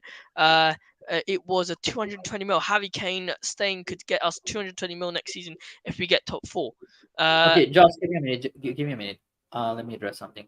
Courage. yeah, I think I don't. Okay, Courage. I don't think that Poch uh had a great team. You need to go and look at the team that actually he played in that season. I mean, maybe I'm wrong, but you can see that he plays with players like Sissoko, Wings, Ali, and Ali was already, by the way, was beginning to decline back then. That particular season, he was already beginning to decline. You can see that Kane was injured as well. It was not a really great team, by the way, bro. If we think that, I mean, it was a decent team, but y- compared to the yeah. other teams that season as well, I think it was not a great team. I think the credit is due where it's deserved. Like, he was playing with sort of like an average team to get them there where they were. Yeah, yeah. Back to you, Josh. Sorry. I don't think it was an. I think. I like you said. I think it's an average team. I think it was a good team. It was a really good team. But Like a I think, decent team, basically, you yeah, can say, like not a really good team. yeah, no, it was a good team, but individually they were amazing. Sorry, the chemistry was amazing. Yeah, Individually, they chemistry. won. Because Individually, they they weren't played with amazing. each other long, and Poch was with us for quite long as well. Yeah. Exactly. No, but like for example, if you look at that midfield that we had Sissoko, Winksy, and Ali. Individually, I wouldn't say they were amazing. Collectively, chemistry wise, fantastic. You look at the likes of the defense that we had there: Jan Vertonghen, Alderweireld, I think Danny Rose, and it was Kieran Trippier. That is not bad. That was not bad at all. Chemistry wise, they were fantastic. So, look, sorry, I just want to say that if we do sell Harry Kane this summer, which I really don't think we will, because and just won't let that happen. I'm certain Andrew won't let that happen. If we do sell Harry Kane, though, it's 2 to 3 players we need to replace him with, because you have a creative midfielder who's leaving, which is Harry Kane. You got the finisher who's leaving, and that's Harry Kane. And then you got like the almost box to box player who is leaving. So it's like 3 players who's Uh, leaving. Harry Kane is basically, he's like a box to box player. He drops all the way deep, all the way back to the defense to collect the ball, does a couple passes to bring the ball all the way up, passes it to either Son or Kulusevski, and then gets across and score. That's basically Harry Kane. I know where you're coming from now, but I don't think that's a term for it. The box was. I think it's more of like I A guess ball you can say carrier. a bit more of a stopgap, a player who like fills in any particular loophole, that you have a player who like sort of rises up to fill in any gap that's there, because we Yeah, also okay, know that okay, Harry Kane sure, can yeah, different word, fine, yeah, sure, rises up to different roles, to fill in basically, and I think that's important for us to understand that, because you don't get many players who can do that. I don't think I can name another person in the Premier League, in my opinion, who can do that like Harry Kane does, fits in into basically every single role in the pitch to help maneuver the ball forward. Yeah, so yeah, that's really my opinion. Yep. So I mean, yeah, you can look at it. Like Bayern Munich scores 70 goals at the time the second Nagelsmann, and he had only lost 3 games or something crazy mistake. So that's why the teams like that, they can't even afford to lose like 3 games or something like that. For Yeah. for leagues like that, they want the best of the best to join their club. Like that's why also why you see PSG, even though they are like in a one team league sort of a thing, they want the best players to come in because they need to win the team. In a way, they have a different sort of pressure in a team like City, in a team like Premier League or even in Serie A, you rely a lot more heavily on depth. Whereas in those leagues like the Bundesliga or even League One, I think you rely a lot more on your overall squad, where you just cannot make an error. You just cannot lose 1 or 2 games. Even 1 or 2 games can cost you like your entire season. Yeah, no, it's very true. And by the way, I agree with what's his name? Or what's the point FC? Is the new his latest comment regarding Kane cleared two balls off the goal line last season, one with his foot, the other one with his head. He's an all-round player. He's worth every penny. A great player. Exactly. All-round player is the perfect description. He is Yeah. an all-round, in my opinion, one of the best all-round striker in the world. I'm putting that out there. The best all-round striker. Harry Kane, Erling Haaland, the best finisher. Um, Lewandowski, a great finisher as well. All round though, I will take Harry Kane over both of them. All round. If you want a Exactly. I striker to agree. play all round, it's Harry Kane. Exactly. I think Harry Kane, they're very less players like Harry Kane who are kind of like all rounder. If you were to describe, I think the other player definitely is Messi. Even Ronaldo, I think I won't call him an all round player. Messi is sort of like an all round player. I'm not saying that Harry Kane is at the levels of Messi, but Messi was an all Yeah. round player as well. Oh yeah, yeah. If you Sure, look Messi to, was an all-round player, but the but yeah, of course, Messi was an all-round player. Full stop. He is the goat. Like Ronaldo, the goat. They're the greatest of all times in terms of football. But no, if I we're won't say talking, Ronaldo. No, Ronaldo wasn't an all round player. I think Ronaldo, his creation was never there why in no, terms of Cristiano also many times for Real Madrid as well, Man United as well. Definitely 100%. The he times stepped up on occasions. He stepped up on occasions, but I think maybe it also could be the teams he played for usually pardon. usually could be wrong. But as I look at it, Ronaldo is more of on the ball sort of a player. Yeah. I, I don't know. I guess we'll have to agree to disagree here because I'm not too sure about that because look, in my opinion, I think Ronaldo is honestly incredible, equivalent to Messi. But yeah, I don't really know what else to say No, regarding. I mean, I'm not yeah, denying that Ronaldo is not, and I'm not denying that Ronaldo is great. I mean, which he has the most goals ever a player has scored. I'm not yeah, denying that, by the way. What I'm saying is, I think yeah, this can be the time. He is more of a greedy striker. He ain't got 700 goals by being selfless, that sort of a thing. There are certain players. Listen. There are certain players who are willing to like just step back and take the leadership and then help other lead other players. I think Ronaldo, yeah. you see him just being greedy for the sake of being sometimes a bit greedy. He lacked that leadership, particularly in the team. Whereas Messi and Kane, you see them a lot of times they're a bit more selfish. They are team players as well. That's why I won't call Ronaldo an all rounder. He's the great player. He's an excellent player of this age or of all time. I mean, I will say like I think Ronaldo and Messi they are at the same level for me, definitely. Yeah. But I won't call him an all round player only. That's the only thing. He's a phenomenal player. Look, yeah, I I think you can always find different like little bits here and there that make a person all or not all round. But look, I completely agree. But do you mind if we react to this comment of Graham Stewart? This is a brilliant comment over there. Yeah, I think we are better to cash in on Kane for 90 mil and sign two quality young players for the future. We keep Kane for one more season, we get sixth instead of 10th, for example. Look, I mean, look, I think 90 mil for Harry Kane, 90 mil nowadays does not get you two quality young no players. It definitely does not. A young player nowadays goes for around 45 mil minimum. no I mean, don't. If it's a striker, it would be expensive. Like let's say, look at some young yeah, striker, Oshiman. Osimhen. He's at least 70 million. And Look at Vlahovic. that's already three-quarters of our budget gone. That's Vlahovic. Vlahovic is I think easily 70-80 million as well. Yeah, You look at Ivan Tony. I think Brentford won't sell Ivan Tony for anything less than 70 million either. So 70 there mil you go. probably. Like how, and I think that's where we need to be really very careful. Like just cash in for the sake of cash in. I think it may cost you. You may, because you can already see there are teams who can pay that sort of money and yet they struggle to get a striker. You can Yeah, see why Chelsea hasn't gotten a striker in now since they meant to get Lukaku, but Lukaku is not that sort of a striker as well.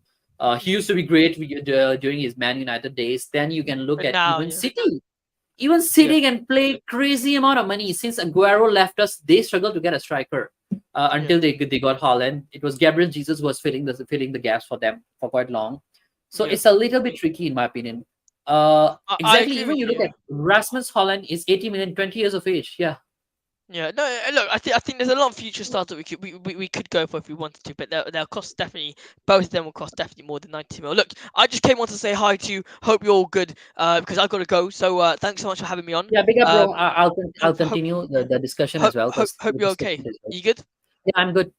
I'm Good, good. good. By the way, guys, go and check out Spurs Live Thank you, with Josh. And yeah, he'll be thank you very when are much. you doing your next show? When are you doing your next show? I'm gonna do next show tomorrow night. It's gonna be transfer talk. Because we've got a lot of transfers coming up, and we post regularly on Instagram. And YouTube is our new platform where we just hit one k subscribers. So if you guys can go Congrats, smash the bro. subscribe button, You very should much do a 1K appreciated. party, bro. Yeah, true. You should do a 1K party, 1K celebration party. 1k. All right. Thank you Invite so all. much. Have Big up, bro. a good one. See you, man. Yeah, so I was actually going to discuss. If you think Kane will stay, then what? Then does he sign a new player or leave on a free next season? Guys, seriously, it's a tough one, really. Like I don't know what Daniel Levy is up to. In my opinion, I feel that Daniel Levy will try and sort of like trick him in a way. He may get Kane like okay, up and say that okay, we have we have Ange Postecoglou. We are buying this player. We are buying that player. They may fill in all these gaps like that. They may bring in people like Tapsoba and all that. I think why we are now this year linked with a lot of sensible signing. It looks like that Daniel Levy is trying to seduce Harry Kane. He's trying to seduce him into staying, and I think Kane may fall into that particular trick. So it's really a bit. It's a tricky one, guys. Seriously, like I don't know what would happen with Kane. Yeah, like exactly. Levy can also say that to Kane. This is a transitional year for us. We don't have high expect. I think now is the time to really plan for the future. Yeah, I feel maybe Daniel Levy might trick Kane to saying that yeah, you may want to see like I can buy you some young players who can actually play in this team and really win trophies next season. He can even trick Kane into staying for those kind of reasons. But I seriously don't know what would happen with Kane. Yeah, like really, I need to really see. Where was I just now in the yeah, yeah. So I was actually discussing that these days actually it's not easy to get a striker for 40-50 million. Like you can't get two strikers if you're getting cash in on Kane for like 90 million. You won't be able to get two strikers. Holland only scored 8 goals for Atlanta last year, and they want 80 million from him. So the value of players is made up by the selling teams. Now they can charge what they want. And exactly, I think the striker market these days is going up, highly going up. So that's why I feel if a team like Spurs were to sell their striker, I know that yes, we have Richarlison, but Richarlison is crap. He's crap, guys. Like I feel Richarlison is a proper striker. He's better than he's a proper striker. Particularly, he's better than many out there, but he's crap as a striker. Like his strength is striker, but he can't do what Kane offers us. I personally think if we sell Kane, we should bring in Fulham Mitrovic, an excellent striker, strong skill, that is craft, and a pure striker instinct. I don't know why would Fulham want to sell Mitrovic. That's another thing. Like I don't see Fulham trying to sell Mitrovic as well. Uh, I just think we are being very short-sighted, keeping Kane for one more year. What if he gets a season-ending injury? It's not like how we feel this year. We are on the verge of winning something. Yeah, we are not on the verge of winning something. That's another thing. I don't understand. The thing, Graham Stewart, about this whole Harry Kane situation is I don't see where he can go. That's the thing. Like I was just discussing that with Josh, and on the stream as well. Like let's just say we have the likes of Manchester United who are interested early on that yes, they wanted to sign Harry Kane, and that situation was going on as well early on. They wanted to bring in Harry Kane for them, and then suddenly they lost interest. And now the next thing in the Premier League is maybe Chelsea. Is the only team I think who needs a striker who may come for him. But even then, we know that Daniel Levy won't do business with them. Bayern might be able to get Harry Kane, but then we all know that I don't think they would bid anything more than 100 million. So the problem with this whole situation is I don't see who can bid that up to 100 million or up to a bid that would match what Daniel Levy wants for Harry Kane. Like the striker market is definitely going up. I'm pretty sure Daniel Levy still wants 110 to 120 mil for Harry Kane. Nothing less than that. His value is going up. I might make a stream first and do first like big up. This is a transition year. We don't have high expectations. Yeah, I don't have high expectations either. But my problem is that where are we headed? What's the direction of the club? Is this year definitely the kind of year where we can bring in a few youngsters and rely on them for the future, or is this the kind of kind of season where we keep that existing squad and see what they where they can go ahead? What's the point? FC? It's like Daniel is trying to get Harry to draw his fence. Yeah, exactly right. Like he's really trying to seduce him in a way. Actually, as far as I'm looking at the summer transfer window, I think the whole window is going in a direction. Is sort of like to please Harry Kane at the moment. It's sort of like I think why Daniel Levy is doing that is either firstly to get the fan base on his side and get all those happy clappy fans, all those channels who like to big up Daniel Levy and Donna Cullen. I think get firstly them on his side, and secondly, I think the other reason why they are trying to do that is to get Harry Kane to stay, maybe sign a contract. Who knows? If you were to sign 5 more quality players, by the way, Graham Stewart, I want to ask you: are you somehow linked to Will Stewart? Just curious because of your name. I'm just curious. Uh, if you were to sign 5 more quality players this summer and he signs a new contract, then that is different. But if Levy is going to do his normal summer transfers, then no way Kane signs a new one. Yeah, exactly. So I personally feel that maybe Daniel Levy might do like a quality summer. He it This is just something that he may do to keep Harry Kane, because we also know that Daniel Levy and Donna Cullen earn huge loads of money in terms of Harry Kane t-shirt sales and Harry Kane jersey and all of that. Harry Kane is an icon throughout England and all of that. Two players who really get Daniel Levy and Donna Cullen the big lows, big buckets of cash is Harry Kane and Son Heung-min. There's no way that Daniel Levy and Donna Cullen would sell two of them easily, and I think to get them to stay, I think they would be willing to spend on other things, which would I think come back somehow in terms of jersey sales and all of that. I think it would pay them, and they realize that. I think that's why. Yeah, Mitrovic would jump at the chance to sign Spurs. His experience is hardened, tough, strong, and he is very good at his craft. Yeah, but I don't know any links with Mitrovic. Like any clubs are going for Mitrovic this season. I don't know. I'm actually more interested in Vlahovic because he's young. Mitrovic is kind of old already right now. Like Mitrovic is 28 years, so I don't know seriously about Mitrovic. No clubs at the moment interested in him. Also, he's not a bad signing. I mean, uh, do you know that Mitoma of Brighton is only valued at 35 million? I would take him. Not bad, but again, guys, he is not a proper striker. I think a proper striker is someone like Holland, someone like Kane, Lewandowski. You need those kind of strikers are worth highly. Someone like even that Bayern guy, that guy that Real Madrid signed. You need a proper striker, a fully attacking minded striker, not somebody who can get bullied in the final third. I think you need that sort of players. Also, if we don't want him to go to a PL rival, we have to sell him to Bayern. Next year, he'll go to Man U or Liverpool or maybe even Manchester City. I don't think he'll go to Liverpool because Liverpool still have strikers. I think they still have Darwin Nunez, and I think they're still willing to have the go on him. Uh, there are a lot of names thrown out there that we are linked with, but until I see the signings, I can't make judgment on what direction we are heading. Exactly. Like I think that's one thing I would advise Kane as well. Like for Kane, shouldn't sign a contract. I think get Daniel Levy to make the fucking signings first. Get who you call in first. Get the center backs in first. Get one more midfielder in first, and then only I think get Daniel Levy to get these kind of signings first, and then only I think if Kane were to sign a contract, then only sign a contract. And Graham Stewart said no, not linked to Will Stewart. Okay. I was just curious only.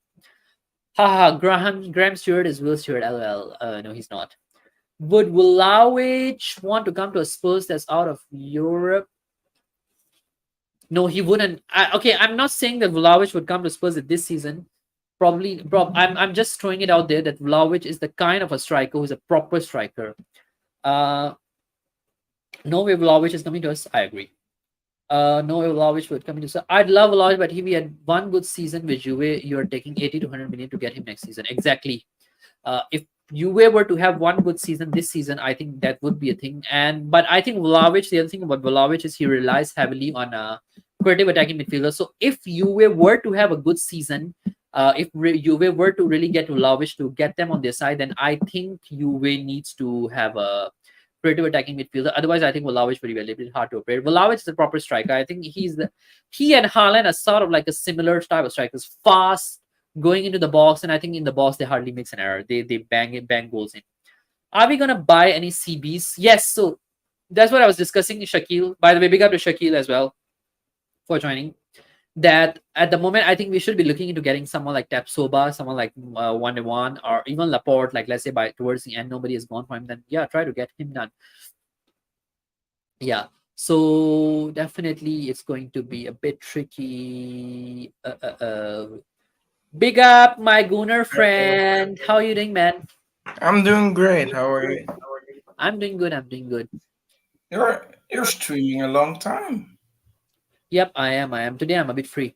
I try to nowadays do my whole I try to do my whole stream nowadays like fully one week on the weekend. I try to do like a longer stream than on the weekdays. I can't do. By the way, guys, if you all want me to do streams on a weekday, put down in the comments what kind of timings would you want me to do a weekday streams, because my weekdays are crazy right now with work. Like I just need to find a proper timing.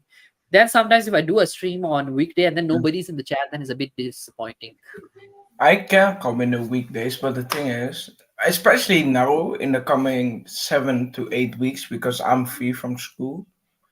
You But can? yeah, I Let me know can what time. Let me know what time.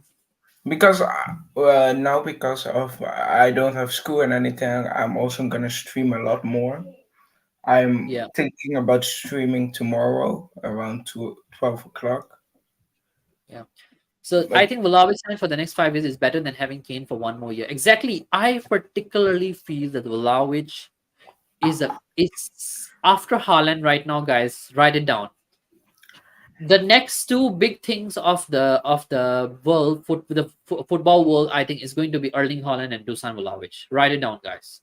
Write it down that these two guys are actually gonna be the next big thing in the football world it in terms depends. of It strikers. depends. It really depends. These guys would be those kind of contenders in the Ballon d'Or, guys. Seriously, write it down. No, but Once the likes of players like Benzema, Kane, Ronaldo, Messi they retire, I think with alongside Mbappe and Haaland, I think he's gonna be that other big guy. no, I get that Vlahovic is gonna be a top 10, top 5 even best player in the world. But top 3 is a bit, but it depends for me because if he goes to Chelsea and Chelsea doesn't succeed, I think that plays a big part in his. Oh, is he a top 3 best player in the Big world? up, bro. But if Chelsea succeed, so they win trophies, I think then he can be. And but yeah, I think Okay, if let's say Vlahovic were to go to a Premier League side, who do you think you can see him going to? Chelsea, I want Arsenal to go back for him, but he didn't want to join. So I think Arsenal are still hurt of that, so they don't want him. I can see if you guys get new owners, and maybe if Vlahovic stays 1 more year at Juve and Kane leaves, you guys get new owners. Then maybe I think you guys will go for Vlahovic because then Kane will go this summer, and next summer you guys got new owners and everything. Maybe you guys for next season. I think. Let me think, man. From the Premier League, Man United is if Osimhen doesn't go to them or Kane, Yeah, and but then yeah, again, Vlahovic. but then Sorry. with Man United, it's just again, do they get the new owners? Yep. Let me look at some of the comments. Big up, Shakil.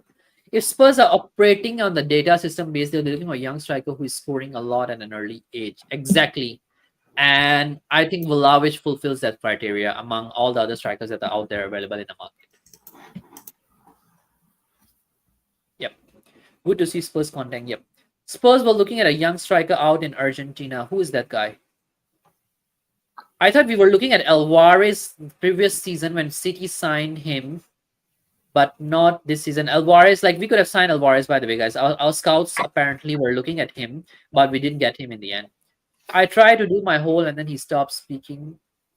What's that? Historically, Ange has no time for players that are not 100% committed to it. If this is true, then Kane agreed personal terms with Bayern, Ange would want him out. Of course, Levy has last say. Fair play. Yes, that's what I heard as well, that Ange wants committed players. Yeah. What's the point of C is laughing? Dusan Vlahovic is so... No, he's not, bro. I think the thing is we are judging Vlahovic based on the season that he had with Juve. If you see the season that he had with Florentina, the one where he was banging in goals, that was a great season. Like that's I think what describes Vlahovic. I know it's one season, but still I think that's where like you can see the player is fast, agile, and he can work. Like this season, I think he just didn't have somebody in Juve who can supply him the balls.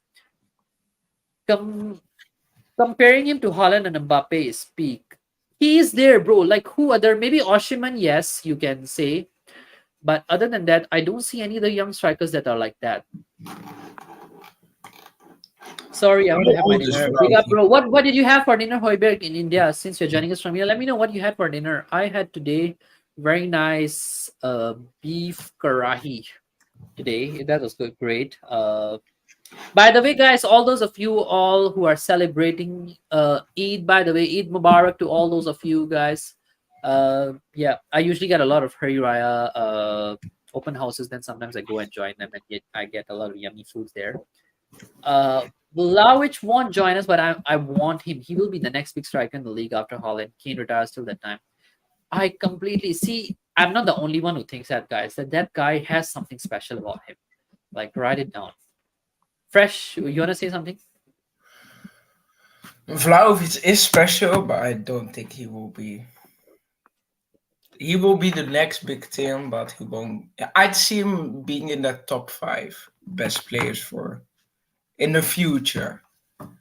But it's just because of the team he's now playing. Nobody knows really his future because he can go literally to any top side, I feel.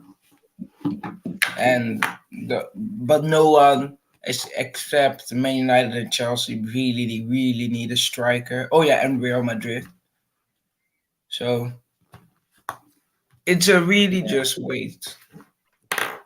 Okay, apparently Chelsea are making a bid for Vlahovic. Apparently Pochettino is interested in Vlahovic. Wow. That's a good news. That's a breaking news. Apparently, since yesterday, Poch has joined. Poch wants Vlahovic at Chelsea, and they have made a 60 million bid, which has been rejected by Juve right now. Yes, So definitely Vlahovic is worth more than that at the moment. For sure, he's more than that. He's definitely worth more than that. Had paneer tikka masala as sabzi with the naan and pulao plus dal fry was class dinner, magnificent. Oh my goodness, you are making me hungry, man. Tikka masala as sabzi with the naan and pulao and dal fry was a class dinner, man. That's awesome stuff. But yeah, in Football Manager, I brought Vlahovic for us and played 10. Played Kane as 10. They were so fucking good in real life. Also, he's class. He is class, man. Like seriously, why? I usually like. By the way, guys, you all know me that I don't usually big up players. Like even when at the time, I usually don't big up like players for no reason. Usually, but back then when everybody was like singing the praises of Richarlison and all that, I say that he's bang average, and he turned out to be bang average. But Vlahovic, he's class.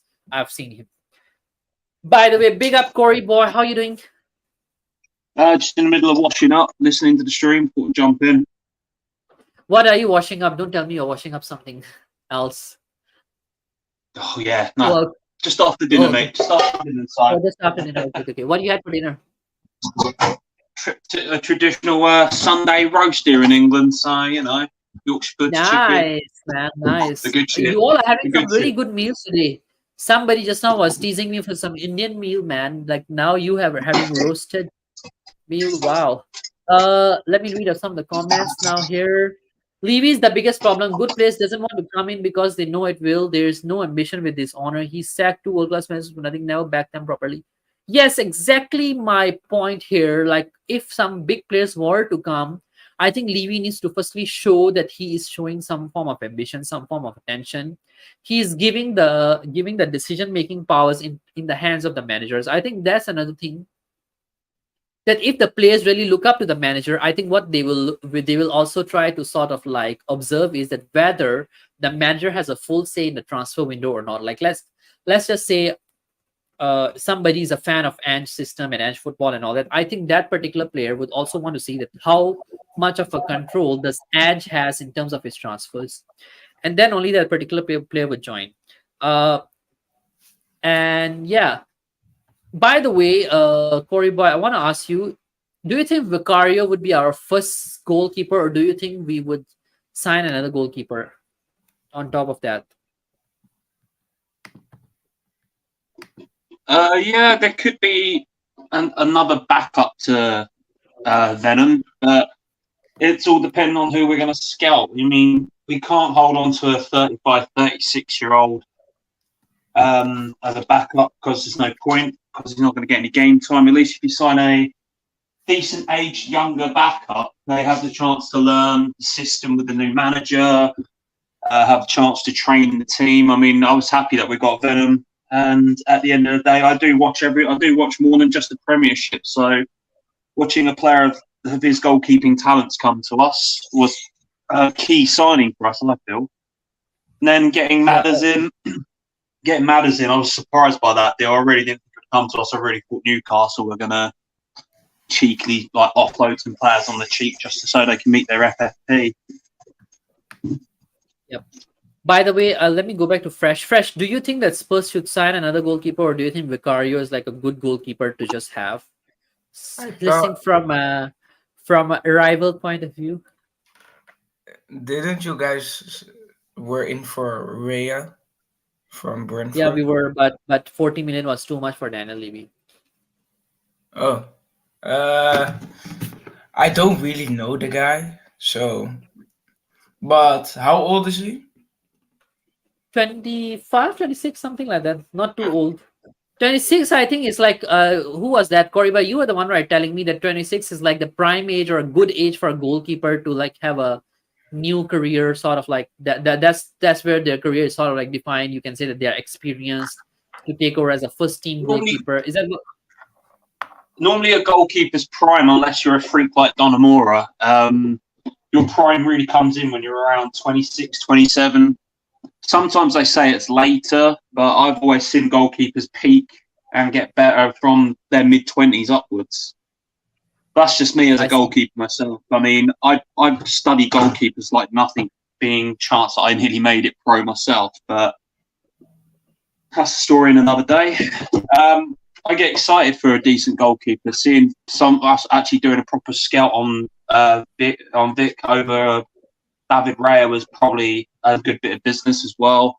Paying 16.2 or 16.4 million for a goalkeeper that has been heavily backed by legends like Buffon. I mean, you can't be going wrong when Buffon's singing your praises, can you? Really? Yep. United are linked to Mehdi Taremi from Porto. I actually firstly thought it's Mehdi Taremi. So Mehdi is basically like a henna sort of thing that the ladies put on their hands. I firstly thought it's that.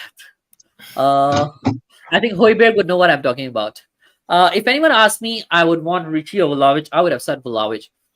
Corey boy, we have been talking about Vlahovic, that UA striker used to play for Fiorentina. How do you rate him? Are we talking about Vlahovic still? Vlahovic. He's a good player. I mean, I think Juve and Inter are like sniffing around him as well, aren't they? So it depends on what we're going to do. If Kane goes, invest that money, great. And then you've got the Japanese guy from Celtic Celtic. And was using, Hakume or whatever his name is. Kyogo Furuhashi. Yeah. By the way, guys, I think there's 10 of you who are still watching. So just give me a minute. There's 10 of you who are still watching the stream, by the way. If you haven't already, make sure you guys hit the like button and hit the subscribe as well. I think we are like only 15 away or 14 away now from the 250 mark. I hope that by the end of this weekend, we can get up to 250 subscribers. Yeah. Corey, bye, go ahead. Players like Vlahovic, we could only afford really if Kane or Remora are sold.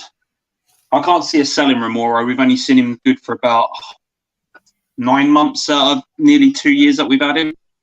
Yep. Because he's had to play alongside players like Dyer and Sanchez and Davis and Rodon. Well, not Rodon, but I mean, you can get the gist of where I'm coming from. Why I feel bad for the guys. He's playing along substandard players. But players like Vlahovic, they are 1 in a million kind of finds. You know, you need to get these guys before the bigger clubs come in and find them and start getting them. You know, otherwise, then bigger clubs come in, then bigger and bigger. You know, it's sort of like Bellingham going to Madrid in that sense. Exactly. It was Dortmund that found Bellingham from Birmingham. 2 years later, he's now at Real Madrid, the promised land of where everybody wants to end up, apparently. Yeah.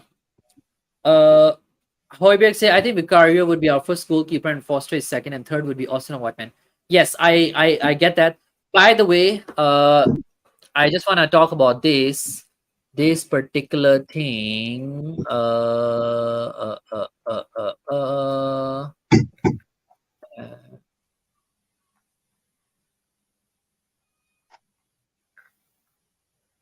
Hugo Lloris has been spotted at the preseason training, by the way. So Hugo Lloris is back. He's training for the preseason. Does it surprise you, Corey Boy? I think I was quite surprised. I'll be honest. I was surprised about that. I'm surprised, but I don't want to see him back in the team after him spitting his dummy out at Newcastle. As a goalkeeper, you don't do that to your team. You don't point and start screaming at your defence. A goalkeeper should be telling his defence what to do, not screaming at them. Poor communication from Hugo, fakes an injury, spits his dummy out, and he's supposed to be the club captain. As a captain myself, back when I was a kid, you grab hold of the guys and you start like going firing them up. Don't scream at them. I've lost all respect for Hugo. I don't care if he gets a testimonial or not, but at the end of the day, I think I'm done with hearing Hugo's name. He's not been good now for about 3 seasons. Yeah, all the mistakes there was an start offer from Saudi, but that interest has cooled down. Like lately, I don't see any offers coming in from Hugo. But is he still? He'll go back to France. He'll go back to France. Guarantee it. Okay. Yes, Fresh, you were saying something? Is he still officially club captain? Officially, No, you yes. think He is. Because I haven't heard any news that the manager has come out and said, "Oh, this is our new captain," or anything like that. And who do you guys want as your captain? I think what happened on the club captaincy is it will wait until after the transfers have been complete. Get the guys bedded in with each other, then go, right, this is my new captain, vice captain, blah, blah, blah. I wanted to go to a quality midfielder or a quality centre-back. We haven't got no quality centre-back leaders. Then you've got probably Bentancur will probably get it, but he's out injured until at least November because you can't rush back from a torn ACL, ruptured ligaments. I know that one too well. You can't rush an injury like that. So Kane will probably continue being captains with Sonny being vice captain. That's just it. Has to go to the next who's been there longest sort of thing as well, like the hierarchy of how the club works. Yeah. Let me just look at some of the comments there. Antonio Ressa, Anthony Hugo is good enough at the BPL. Left in the UCL. Celtic get to 82 shots on goal for only 4 goals with us. I don't know if Celtic's front 3 against last teams. I agree. My only reason why I would take him is that if he understands Ange's system and Ange feel that yes, he can adapt to the Premier League system and then he can cope with the Premier League pressure, I think I wouldn't mind it. As long as Ange wants it. I'm very clear on that. Hugo was right to lash out that defense was so awful. Hugo has standards and Levy has no right to surround him with such rubbish. I agree with that as well, but I think what's the point? I see the problem here is he also has made mistakes, some really silly goalkeeping mistakes. If let's say you as a goalkeeper are showing some form of ambition, not just ambition, you're giving that performance, then yes, you have the right to call out your defenders. You have the right to scream at defenders. But you or yourself are making silly mistakes, silly errors, which are costing the team also. It's not only the defense. Hugo has made some really silly blunders, some really silly shots where he's like punching the shot which you should be catching. So, and then it costs you and all of that. And his communication is definitely not good with the defenders. So he has to take a certain blame as a captain as well. Hugo is still world class for me playing behind a dreadful defense and midfield. I don't think he's world class anymore. In his prime, he was no longer at the moment. He wasn't. He hasn't been world class for about 3 seasons now, Hugo. I guarantee you that one. The mistakes were creeping into his game over 3 years ago. That's when you got to start questioning goalkeeper. I've been frustrated seeing some of the things that Hugo's gotten away with or has done stupid enough to concede a goal. Those sort of things get drummed out of you when you're in the youth academy, growing out and training daily. These are the things that professionals shouldn't be making, those kind of stupid mistakes. Yep. Hugo is still okay. Son for captain. No, I won't. I think Son maybe not. I think I'll have a midfielder in captain. Somebody was saying it the other day. I think the better option is have a midfielder captain, because midfielders really because they're in the middle. They're in the middle of the park. They can communicate with the defense. They can communicate with the strike. So if you have a goalkeeper or what you call it, a striker as your captain, I think it usually doesn't work that well. I think I would have James Maddison as captain. What do you think? That's Corey Boyd? Too soon for someone like Madders to come in. You need someone that's been there at least a good couple of years before start slapping the captaincy armband on someone like Madders. It would upset the dressing room, as well, especially with players that have been there longer. No, maybe have Kane as sort of like an interim captain if he is staying. So Kane or Son have an interim captain. Is it your side that's What's you're probably hearing my son playing. He's in the bath at the moment, so I'll go back to a quieter room. Okay. Yeah, Yeah. I'll go now. I mean, he's just in the bath at a sec, so Hold that's on. what I was washing up. Yes, I was saying basically that when you have a striker or a goalkeeper as captain, it doesn't work out. Maybe what we can do is have Kane as sort of like an interim captain sort of a thing. And then once James Maddison is sort of like settling well into the club, then have James Maddison as your captain, if he can command the respect of the club. Yeah, something along those lines. Yeah, actually, Bentancur won't be a bad choice for captain as well, but he doesn't speak English that well. That's one of the reasons. The captain has to lead from example. I prefer to give it to a defender because that means he has to perform. Not really. Not really, but it can work out depending what kind of defender is that. Like, let's say Kieran Trippier, he's the captain of Newcastle, right? I think he does it well. But when it's a centre back, I like But then Kieran some Trippier. of these guys have to have the leadership quality really when you're looking at that. I don't know if James Maddison has that in his arsenal to be a leader in that sense. You can't just bring in a new guy and go, bang, there's your captain, because that, like I said, it'll upset the players that have been there longer that have those qualities. But then looking at our team, we don't really have many players of that quality that are supposed to be team leaders. Right, you could be at a club 10 years, but you still might not have a leadership quality. Just look at Dyer. He's been with us, 9 years now? The guy couldn't lead the fucking blind. Yeah. Let me go through some of the comments. Lloris can go to France League. I heard that Lucas is going to Sao Paulo. Yes, Lucas is going to Sao Paulo. That's true. So as for strikers, we are keeping tabs on the River Plate striker Martinez of Inter, then Benfica. No way Martinez of Inter would come to us. No way that guy is coming to us.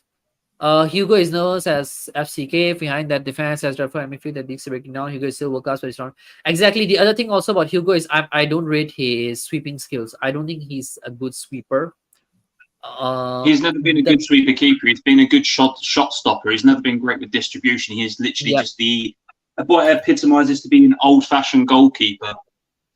You look at goalkeepers of the past 15, 20 years, going right back to the start of the Premier League. Peter Schmeichel wasn't great with his feet, nor was Seaman, nor was Oliver Kahn. All these goalkeepers back when I was growing up, none of them ever really used their feet unless they were kicking it up for a goal kick. None of them were really sweeper keepers, But the modern goalkeeper has to technically be a fifth centre back if you think about it that way. They have to also be good at coming out their 6-yard line to close down those angles. mean, I was blessed enough to actually go through the training sessions that I did to train me that way when I was a kid. So I was always off my line, closing down the angles and sweeping up. That was how I was trained as a kid. But Yep. the old-fashioned goalkeepers, if you're going back 20 years, 20, 30 years, you know, they were never really that kind of goalkeeper. They were literally there to stand in your goal and stop the shots. The modern goalkeeper now has to be able to be good under pressure, good under the press, quick with their feet, quick thinking, good distribution, or even great distribution.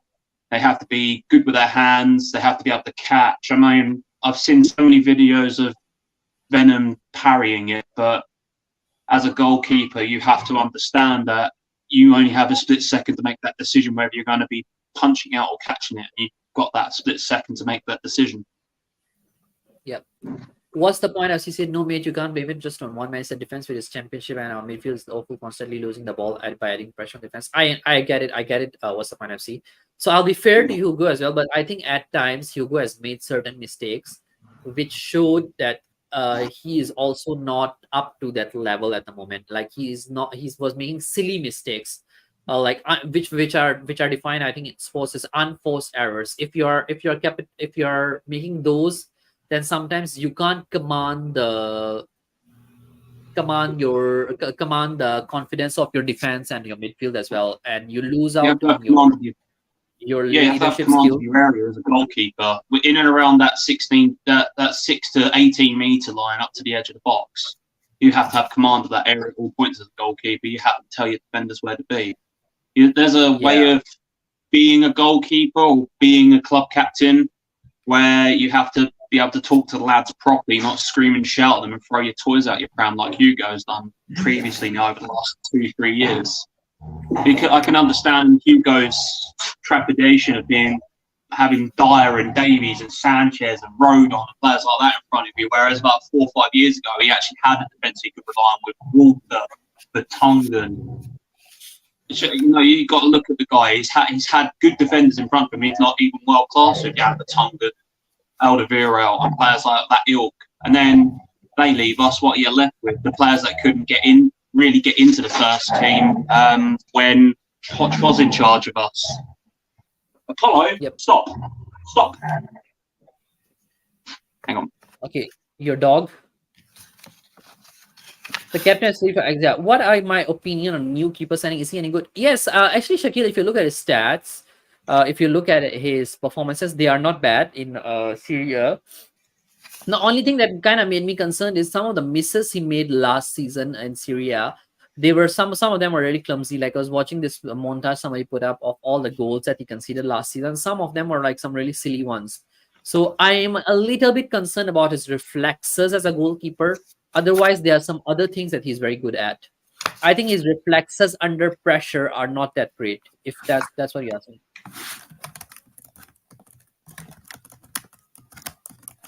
I'm going to run now, chaps. I'll be back on if you're still around in about 10 minutes. Yep, sure thing, mate. You can switch off your video. Hugo has been served us since Jan and Toby left. Sanchez awful dire is dire days. Every time Romero can't rely on these guys. Hugo deserves to have best defenders in front of him. Yes, he deserves to have best defenders in front of him as well. But I also think what's the point of that he is kind of like past his prime too. That's one of the reasons. Like I think if you ask me, Hugo in his prime, Hugo, like let's say 2 years ago, he was a great goalkeeper, a phenomenal goalkeeper. But right now, I think he's slowly with the age, he's also losing that. But that's what happens to everybody as well. And I think now is the time that we need to think think beyond Hugo as well.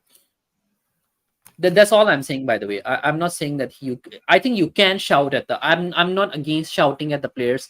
I'm not against commanding that Roy Keane used to do that, like what you are putting there. I'm all for it, man. Like you need to sometimes roast the defenders. And also I think the other thing is that you need to sometimes do that. And also one thing I also don't agree with is there are a lot of assumptions being made about Hugo that he didn't wanted to play and all of that. Like, I don't know. The mixes are coming because he's not relaxed, knowing. Yeah, but he can't be relaxed also. Yeah, I hope you understand. But if you're served up shit for defense, I'd F them off if they came. I would do that as well. I mean, I would roast them. Would you consider Romero for captain? No, I won't. A person who has disciplinary issues, it makes things worse, guys. As a captain, what do you think, Romero as captain? Fresh? Romero's captain. Mm, he's better than your captain now, Luis, but I No, don't he's know. not. Hmm? No, as a defender, he's better, but in terms of his leadership skills, I mean, he makes fouls Oh, and all of that. Yeah. as captain, I wouldn't take him. I would search for somebody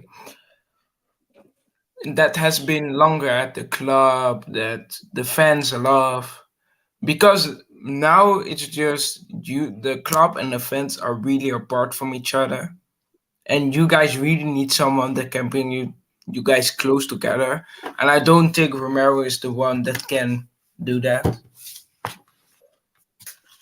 Yeah. me. Agree. um, you guys also don't really have a young player, and young players most of the time doesn't work. um What do you think about this? Making Romero a captain could be a clever move to give him more responsibility. Maybe he'll see that now he's a bit more of a leader. Then he will not make those foul tackles or those rash tackles, that kind of thing. Nah, I still think he will make those mistakes because I feel like he's your best defender, right? And he is the leader of that defense when Lloris is out, right? So we already got that responsibility. When Lloris is gone and Foster is in, I think Romero needs to guide that defense. And he has shown this season that he couldn't. So that's Yeah. think he should be captain because he can't even control a back line. How can he control a whole team, a whole club? Yep. By the way, guys, apparently Timber to Arsenal is a done deal. Any Really? thoughts? Oh my Yes. god! Well, wait, really? Tim, Check. Is it true? Terry Flores just posted it on his channel. yeah, Florian Pietenberg also. It's a done deal. I feel It is a done deal, I think. Yeah. Arsenal are closing in. Breaking news. Timber to Arsenal is almost a done deal as the remain on verge. A total agreement is expected in the next 84 hours. Okay. Is he a good sweeper? Yes, Shaquille. He's a good sweeper, by the way. He's a good sweeper. You're talking about Vicario, right? Vicario is a good sweeper, by the way. Let me look at some of the other comment. Yeah, what's the point? I see. I'm not putting down Hugo. I think he's a decent goal. He has always been a club server, and we can't put the full blame on him as well. The shit defense and all of that. I think the only reason is I think he's past his prime. That's the only reason why I would actually want Hugo go. And I think also because he wants him out. He's kind of frustrated with what he has seen. I'm not blaming Hugo, by the way. I'll be honest. Like these players, they need a slap on their face sometimes, and Hugo needs to sometimes do that. It is good to have a personality that kind of like sometimes scolds your players, sometimes like tell them, okay, that's what you need to do, like you're not doing your job well and all of that sort of thing. Everything I've read indicates Hugo wants out. Yes, he does want out. Making Romero, yes. Honestly, I don't see Romero wanting to stay at Spurs. Fair. Let's just see. But I don't see Levy wanting to sell Romero out of Spurs as well. No, but Son and Kane are most loved. Yes, they are. I love Son. I love Kane. I used to love Hugo as well. I mean, the only thing is now I feel that Hugo is like past his prime. That's the only reason why I don't like Hugo anymore. Yes, Fresh, you're saying something? you guys are searching for a goalie, right? No, we are no. Okay, I'm not sure if we are searching for a goalkeeper or not. We have gotten Vicario, but the only thing that a lot of people are raising up is he going to be our first choice goalkeeper? Is he going to be our second choice goalkeeper? That's the only thing that people are asking about. I'm surprised you aren't going for the final goalie because I feel like he's cheap this summer and he has had a great season at Feyenoord this year. And he's young, so when you put him in, I think you're sorted for the next couple of years, couple of 5, 6 years with a goalie. Yeah. Okay. For me, Romero is just an example of a mercenary who is more excited to play when on international duties. But I think you can't compare the two. I know which scenario you're talking about. I think the problem with that particular time was why he was so fed up was the Spurs medical team didn't allow him to play at all at Spurs. And it was the Spurs medical team. I know some people think that he particularly faked an injury and said that, oh, he can't play for us. That the problem that time was before the World Cup, that situation was that Romero was injured, like a minor injury. And the Spurs medical team said that, oh, no, you need a rest and all of that. What happened was when he went to the Argentina national team, they gave him a pass and they let him play. And then Spurs fans who usually they don't like to blame the main problem, which is Daniel Levy and Donna Cullen and all those kind of things. They don't like to blame them. They like to find scapegoats like this, like Romero and all of that. And then they made that narrative that, uh, Romero was just selfish. He didn't wanted to play for us. He only wanted to play for Argentina and all that kind of thing. They started spreading all of that, and that just didn't help. I think Romero is definitely committed. The fact that he makes sometimes those kind of tackles and stuff like that, it just shows that he's interested. He's that sort of a player. player. He's committed. Why can't our owners act like Arsenal? I'm scared of Arsenal team this year. I'm scared of Arsenal team this year as well. Actually, Arsenal owners, they are doing a good job, but the only problem is they need to sack Mikel Arteta. So I think with Mikel Arteta, there's a limit to what you guys can go until. I think you guys need to get rid of Mikel Are you Arteta. serious? I thought you were making a joke. No, I'm not making a joke. I think, bro, that with Mikel Arteta, you guys have a limit. The moment I think you guys bring in a top class manager, like an experienced manager, someone like Nagelsmann, someone like Conte, someone like Conte may not suit your team. Someone like Nagelsmann. Nagelsmann, I think definitely. Someone like Arne Slot, that kind of a manager. I But think you, those managers are way better than what Mikel Arteta is. Mikel Arteta can only take you guys to the second. At under pressure, he tends to crumble. We all know that Mikel Arteta, under pressure, he cannot cope with things. There's I a get paper. Yeah, sorry, Fresh, go ahead I first. get what you're saying, but Give me a isn't minute, by the way. he's pretty young from my feeling. I don't know how old he is. He's probably in his mid 30s, Who? 40s. Nagelsmann? Now Arteta. I don't know how old that man is. He's pretty Arteta is young. like in his early 40s, early 40s. Nagelsmann is also quite young. Nagelsmann is like in his mid 30s, I think. Yeah, I feel. Wait, let me see. God damn it, Yeah. you can't even find it. Yeah. Nah, he's born in 1982, so he's pretty young. And I think for me, not only because I'm an Arsenal fan, but you can see what he's trying to do, right? Everyone can see what he's trying to do. Even when Arsenal were bad, he was trying to do something. You can see the potential. Again, maybe he won't be on Conte's level or anything like that. But I still think he can be a manager that can get us a Premier League. I think it's really Yeah. disrespectful to say, oh, how do you call it? Oh, I think he can only bring us seconds, even though he. But you see, Fresh, he has had some really inconsistent. Okay, I would say that he has progressed, but I think he has a limit at the moment. Like he has not shown any form of a thing.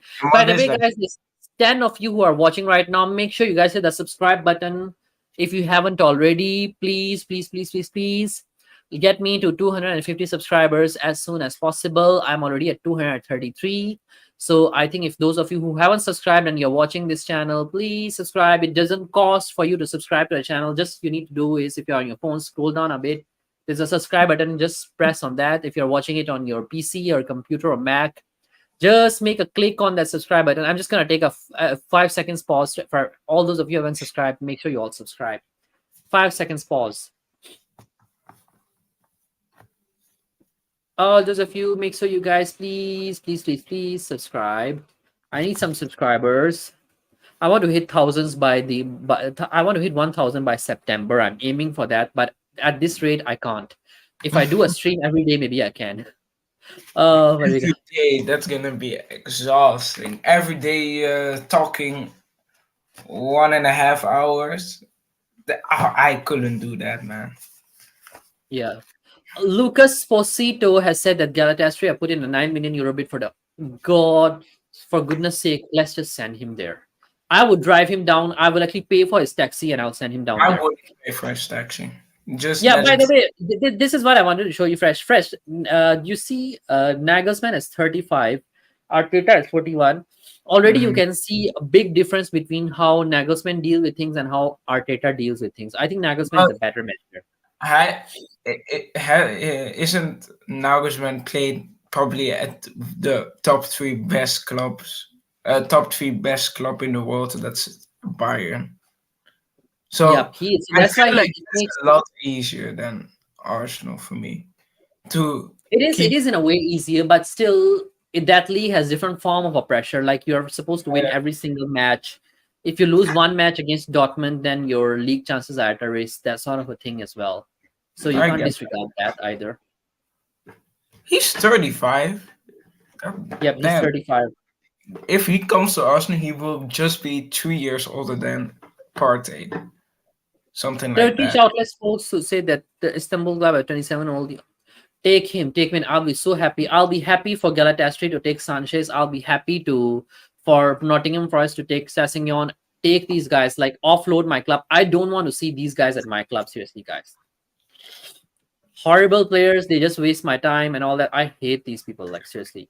But how for me it's just with Tottenham, you guys need new owners. And the thing is, you won't do it, but you guys need to act like Man United and just protest against them.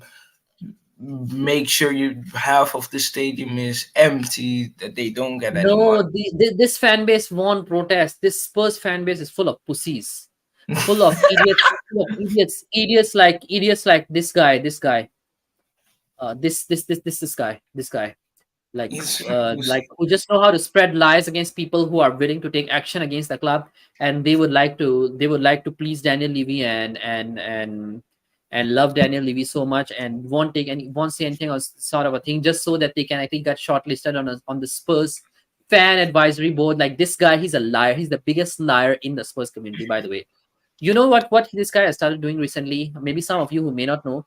He has basically started spreading lies about Stelios on Twitter, saying that Stelios does this, does that. He has said some really false things about Stelios, calling him like an abuser, pedophile, and things like that, which is totally baseless. You guys ask him actually like what proof does this guy has? He doesn't have any proof, by the way, guys. He's a liar. If you all can, by the way, after the stream, go on to Perry Hartness Twitter and ask him what is the proof, what is the evidence he has that Stelios actually said those kind of things. That guy is the biggest problem, the biggest shill that we have actually in the Spurs fans community, who just knows how to please Daniel Levy, love him, and defend his agendas and all of that nonsense. Oh, he supports Daniel Levy. He supports Daniel Levy, yes. And he's a Tottenham fan. Yeah, he's a wrong/brown envelope. Yeah, he's a Tottenham fan. He's a disgrace as a Tottenham fan. Yeah, he has no proof of what he's spreading, and then he's been going around. He's a liar, as I put it. He's a liar. Liar. But I feel like you can't. You cannot go on the internet and actually mean that someone is a pedophile. Not even a joke. He mean it without any proof. I feel like a lot of people get cancelled because of that shit. For really meaning someone calling a pedophile or something like that. Yeah. No, the thing is, bro, he doesn't even have his own page. He usually what he does is basically he goes on around to I think other channels. Like if you all know those Happy Clapper channels, like full of wrongdoings as well. The cheese room, the Mad Highs, the Irish Hotspur. Basically, let me all tell you guys by the way a story about the Irish Hotspur guy. So I used to be actually in the Irish Hotspurs channel. Let me all tell you all this story as well.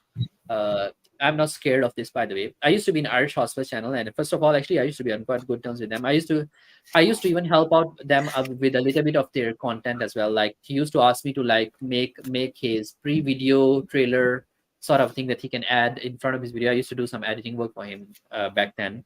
And one day, I mean, just what I did was I actually I just shared a Tottenham away stream on their chat, and this guy, his name is Dave. Actually, he started telling me all the lies about Stelios as well. That he put ladies about Stel as well. He started telling me all those lies.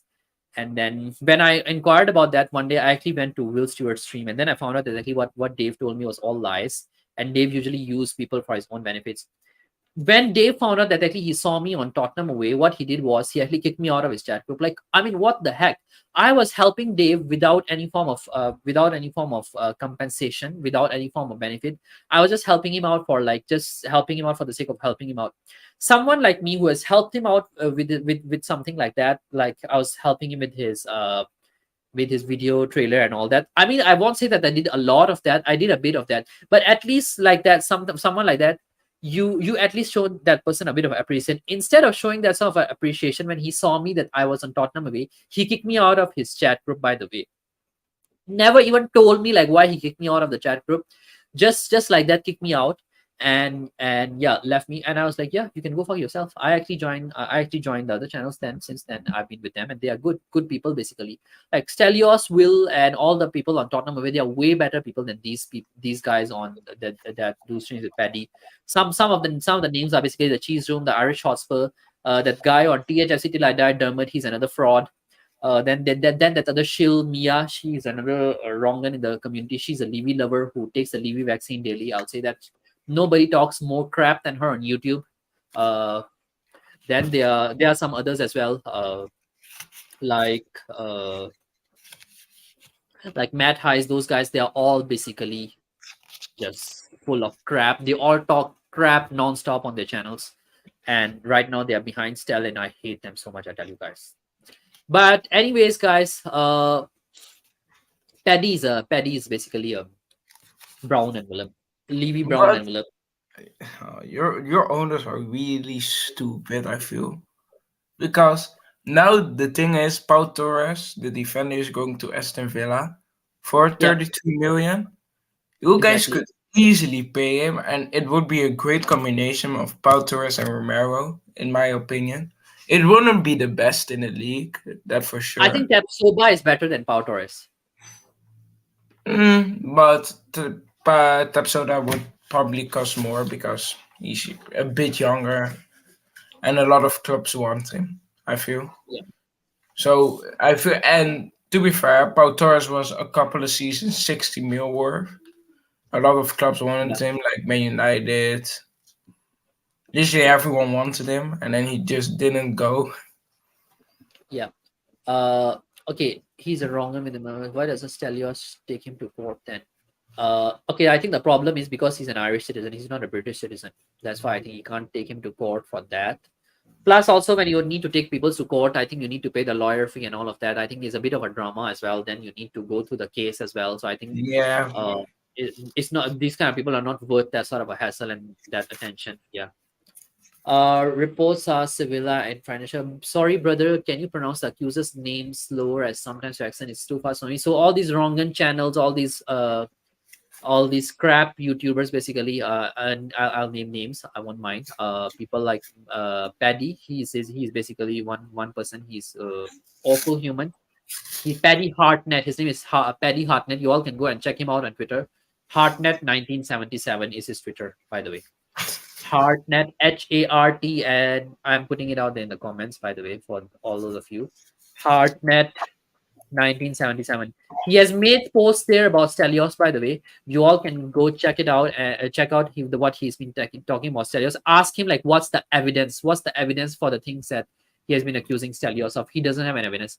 And tell him that if you don't have an evidence, you're a liar. You are an accuser. You just know how to stir hate. He's basically that sort of a human being. An absolute filth of a human he is. do you? And But all his friends are similar people, by the way. Yeah. do you feel, because back on the Mikael thing, that he isn't good? If he, okay, let's say he wins in the next 2 seasons, this season and next season.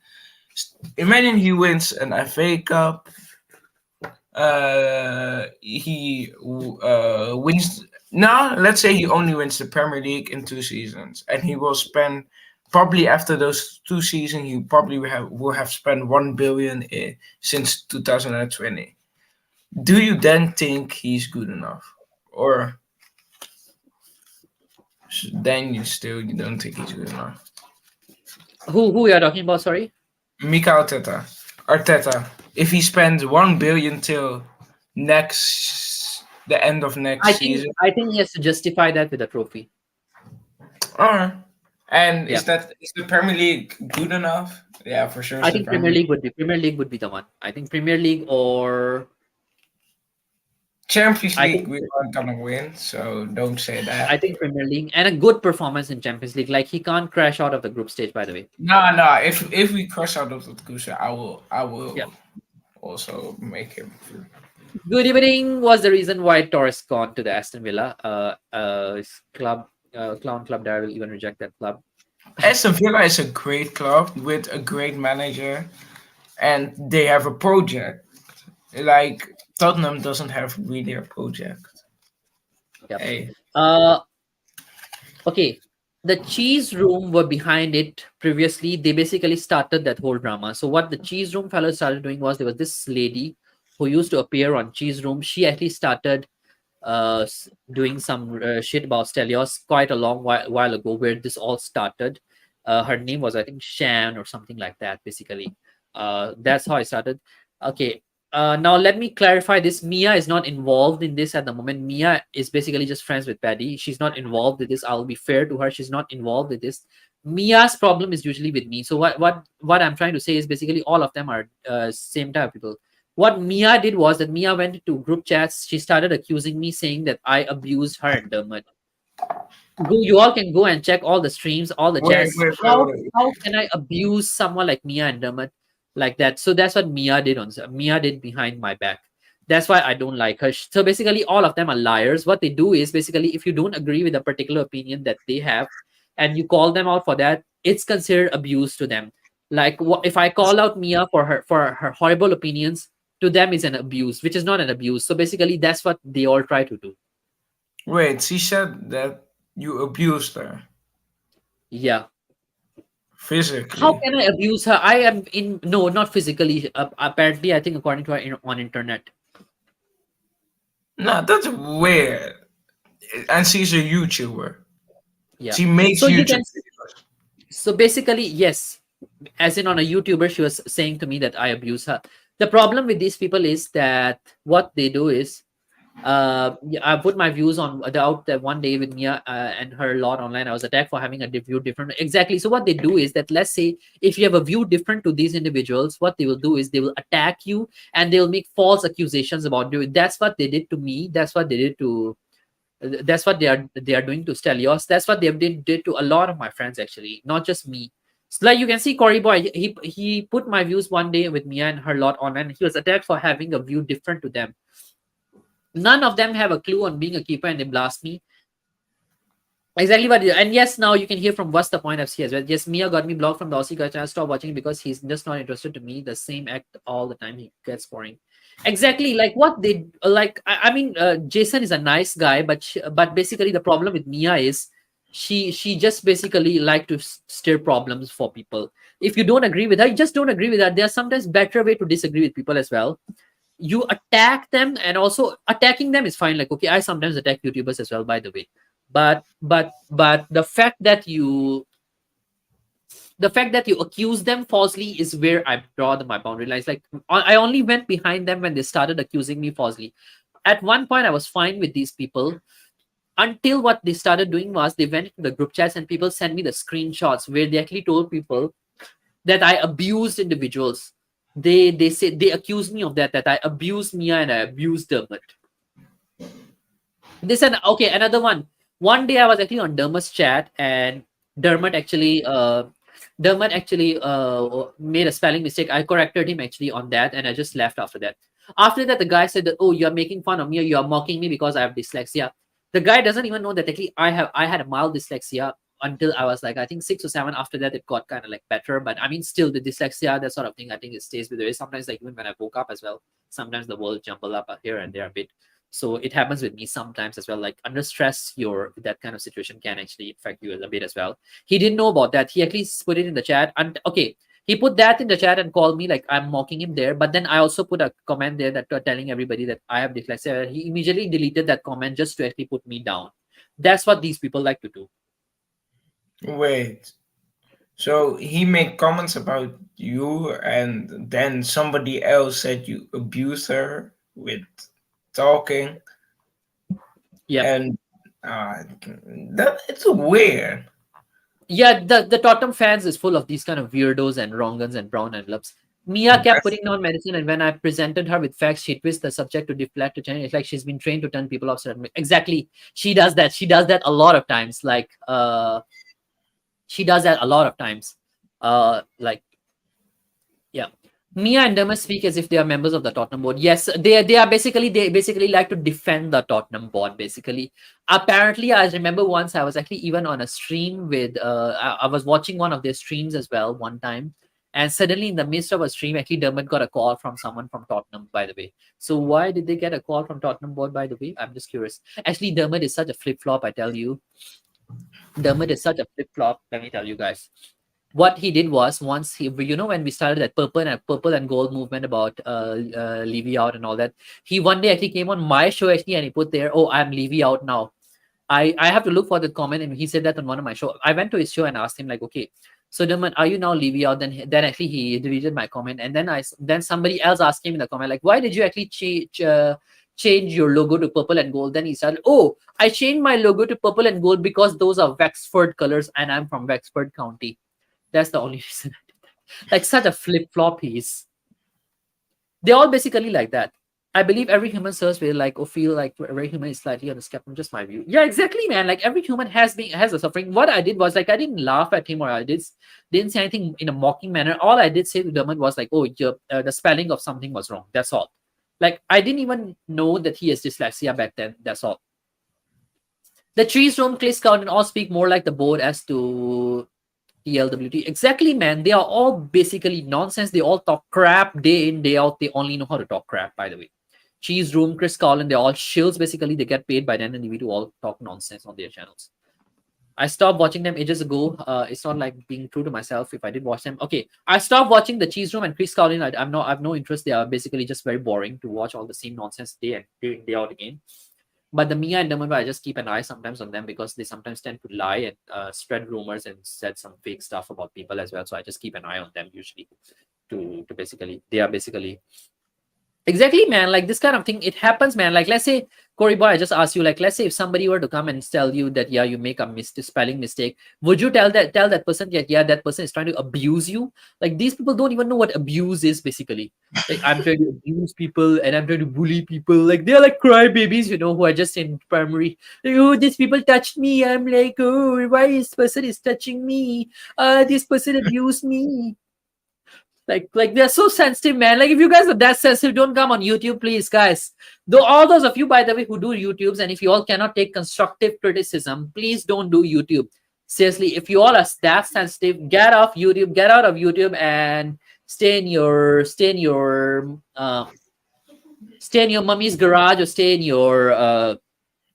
your daddy's basement, something like that. Don't come on YouTube. Don't waste your time if you all cannot take criticism. Oh, they abused me. Mommy, they abused me. That's how they talk. Mommy, he mocked me for me being dyslexic. But that isn't even really bad. Isn't it really if somebody got dyslexia? I even got it, and when somebody says, "Oh, you speak," No, if you say that, if you make fun of someone, that's understandable. But fresh, Yeah. like let's say if you don't know the person is dyslexic, all you did was you just told that person that, oh, you made a spelling mistake. Then that's basically like trying to falsely accuse that person. Meaning it shows that yes, you have an agenda about that person. Mommy, that person mocked me. That person made fun of me. Yeah, I'm now making fun of them. Do what you all want to do. Go. I'm pretty sure somebody actually from the comments actually gonna show them all of that. Go show them. I'm not afraid of anybody. I'm real. So stir. The Spurs is bad. Yeah. Yep. So, I'm not afraid of anybody. I'm not the kind of person, firstly, who is here for views and likes and subscribes and all of those kind of things. I mean, those kind of things are good. Sometimes, you know what these people have done lately is that they have actually gone around the community telling people not to do streams with me. I started doing solo Oh, streams. I actually have more people on my solo streams watching me than my streams when I have people on. They started going really? around the community telling people that, oh, not to come on my channel because I bully this person and all of that and things like that. I bully them or I abuse people or I said this, I have an agenda and all of that. And then what I did was I just started doing solo streams. I mean, I still got friends who are willing to come on my shows, but some of them, I mean, some everybody's busy. I started doing my solo streams, and I think my solo streams, I got people, I got a lot of more people who come and watch me than my those streams where people used to come and watch me. Yeah, I am. I mean, yeah, I'm not like them that I won't falsely accuse people. Like when people was, I would be fair to them in a way. Like I won't falsely accuse anybody. What they did, I have evidence, and I can show people that actually they did those things.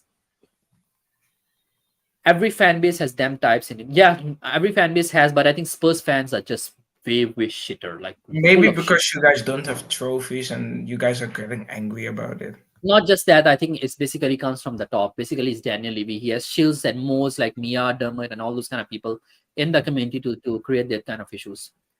Mommy, I wet my pants. Yeah. Those are basically that kind of YouTubers. The moment you actually criticize them, actually they are like that. Oh, mommy, I wet my pants. Oh, mommy, that fella abused me because my pants are wet. Actually, the problem with them is their pants are always wet. They are always afraid that somebody would expose them. I've actually I've actually challenged all of them. Like, you can come and debate with me on my shows. My link is always there, as you all know. None of them would actually come and dare to debate with me. Just so you all know. None of them have the minerals to come and debate with Elias, and or even any of my friends like Stel, Wilster. None of them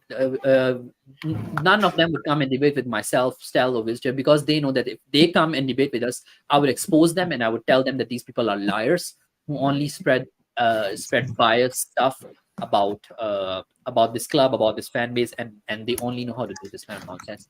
But anyway, enough of this whole section of mudding the wrongers. I love to do that anyways. Yes, Fresh, can I have your link, please? Yes. By the way, guys, Fresh is a great supporter of my channel and he's always there with us. If you all can,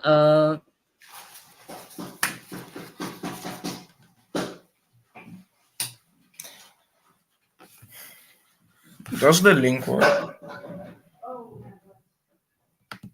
I don't know yeah. if the link. By the way, guys, if you can, guys, please go over to subscribe to Fresh channel.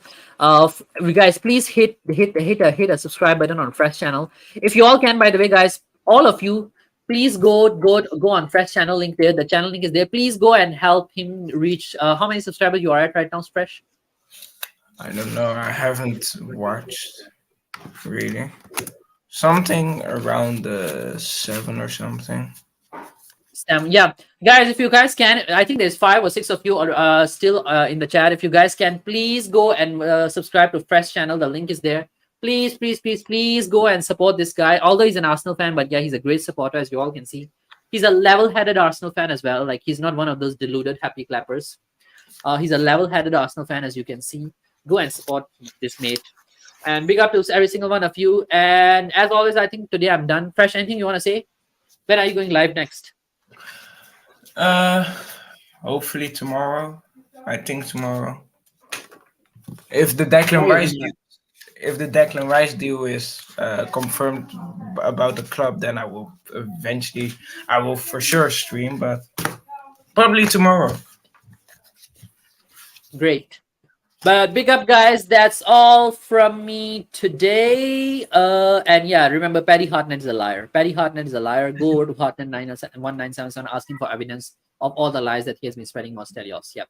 By the way, big up to every single one of you who have been watching. Big up to Cory Boy. Big up to What's the Point FC. Big up to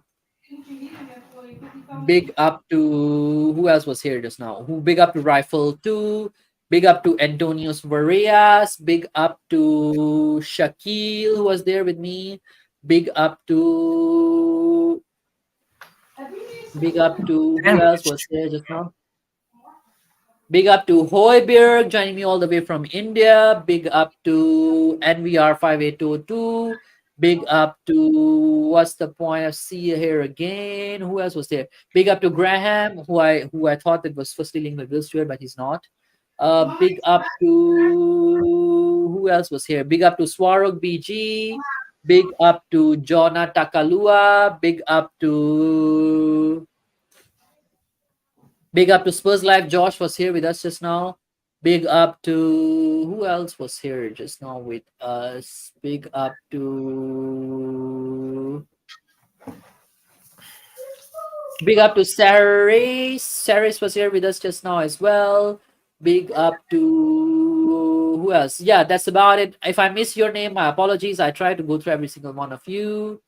By the way, guys, thanks for tuning in today. I really appreciate every single one of you who joined this channel, who have been big supporters of this channel. That's all from me today. And as always, stay strong, stay Spurs, leave you out, and I'll see you guys next time.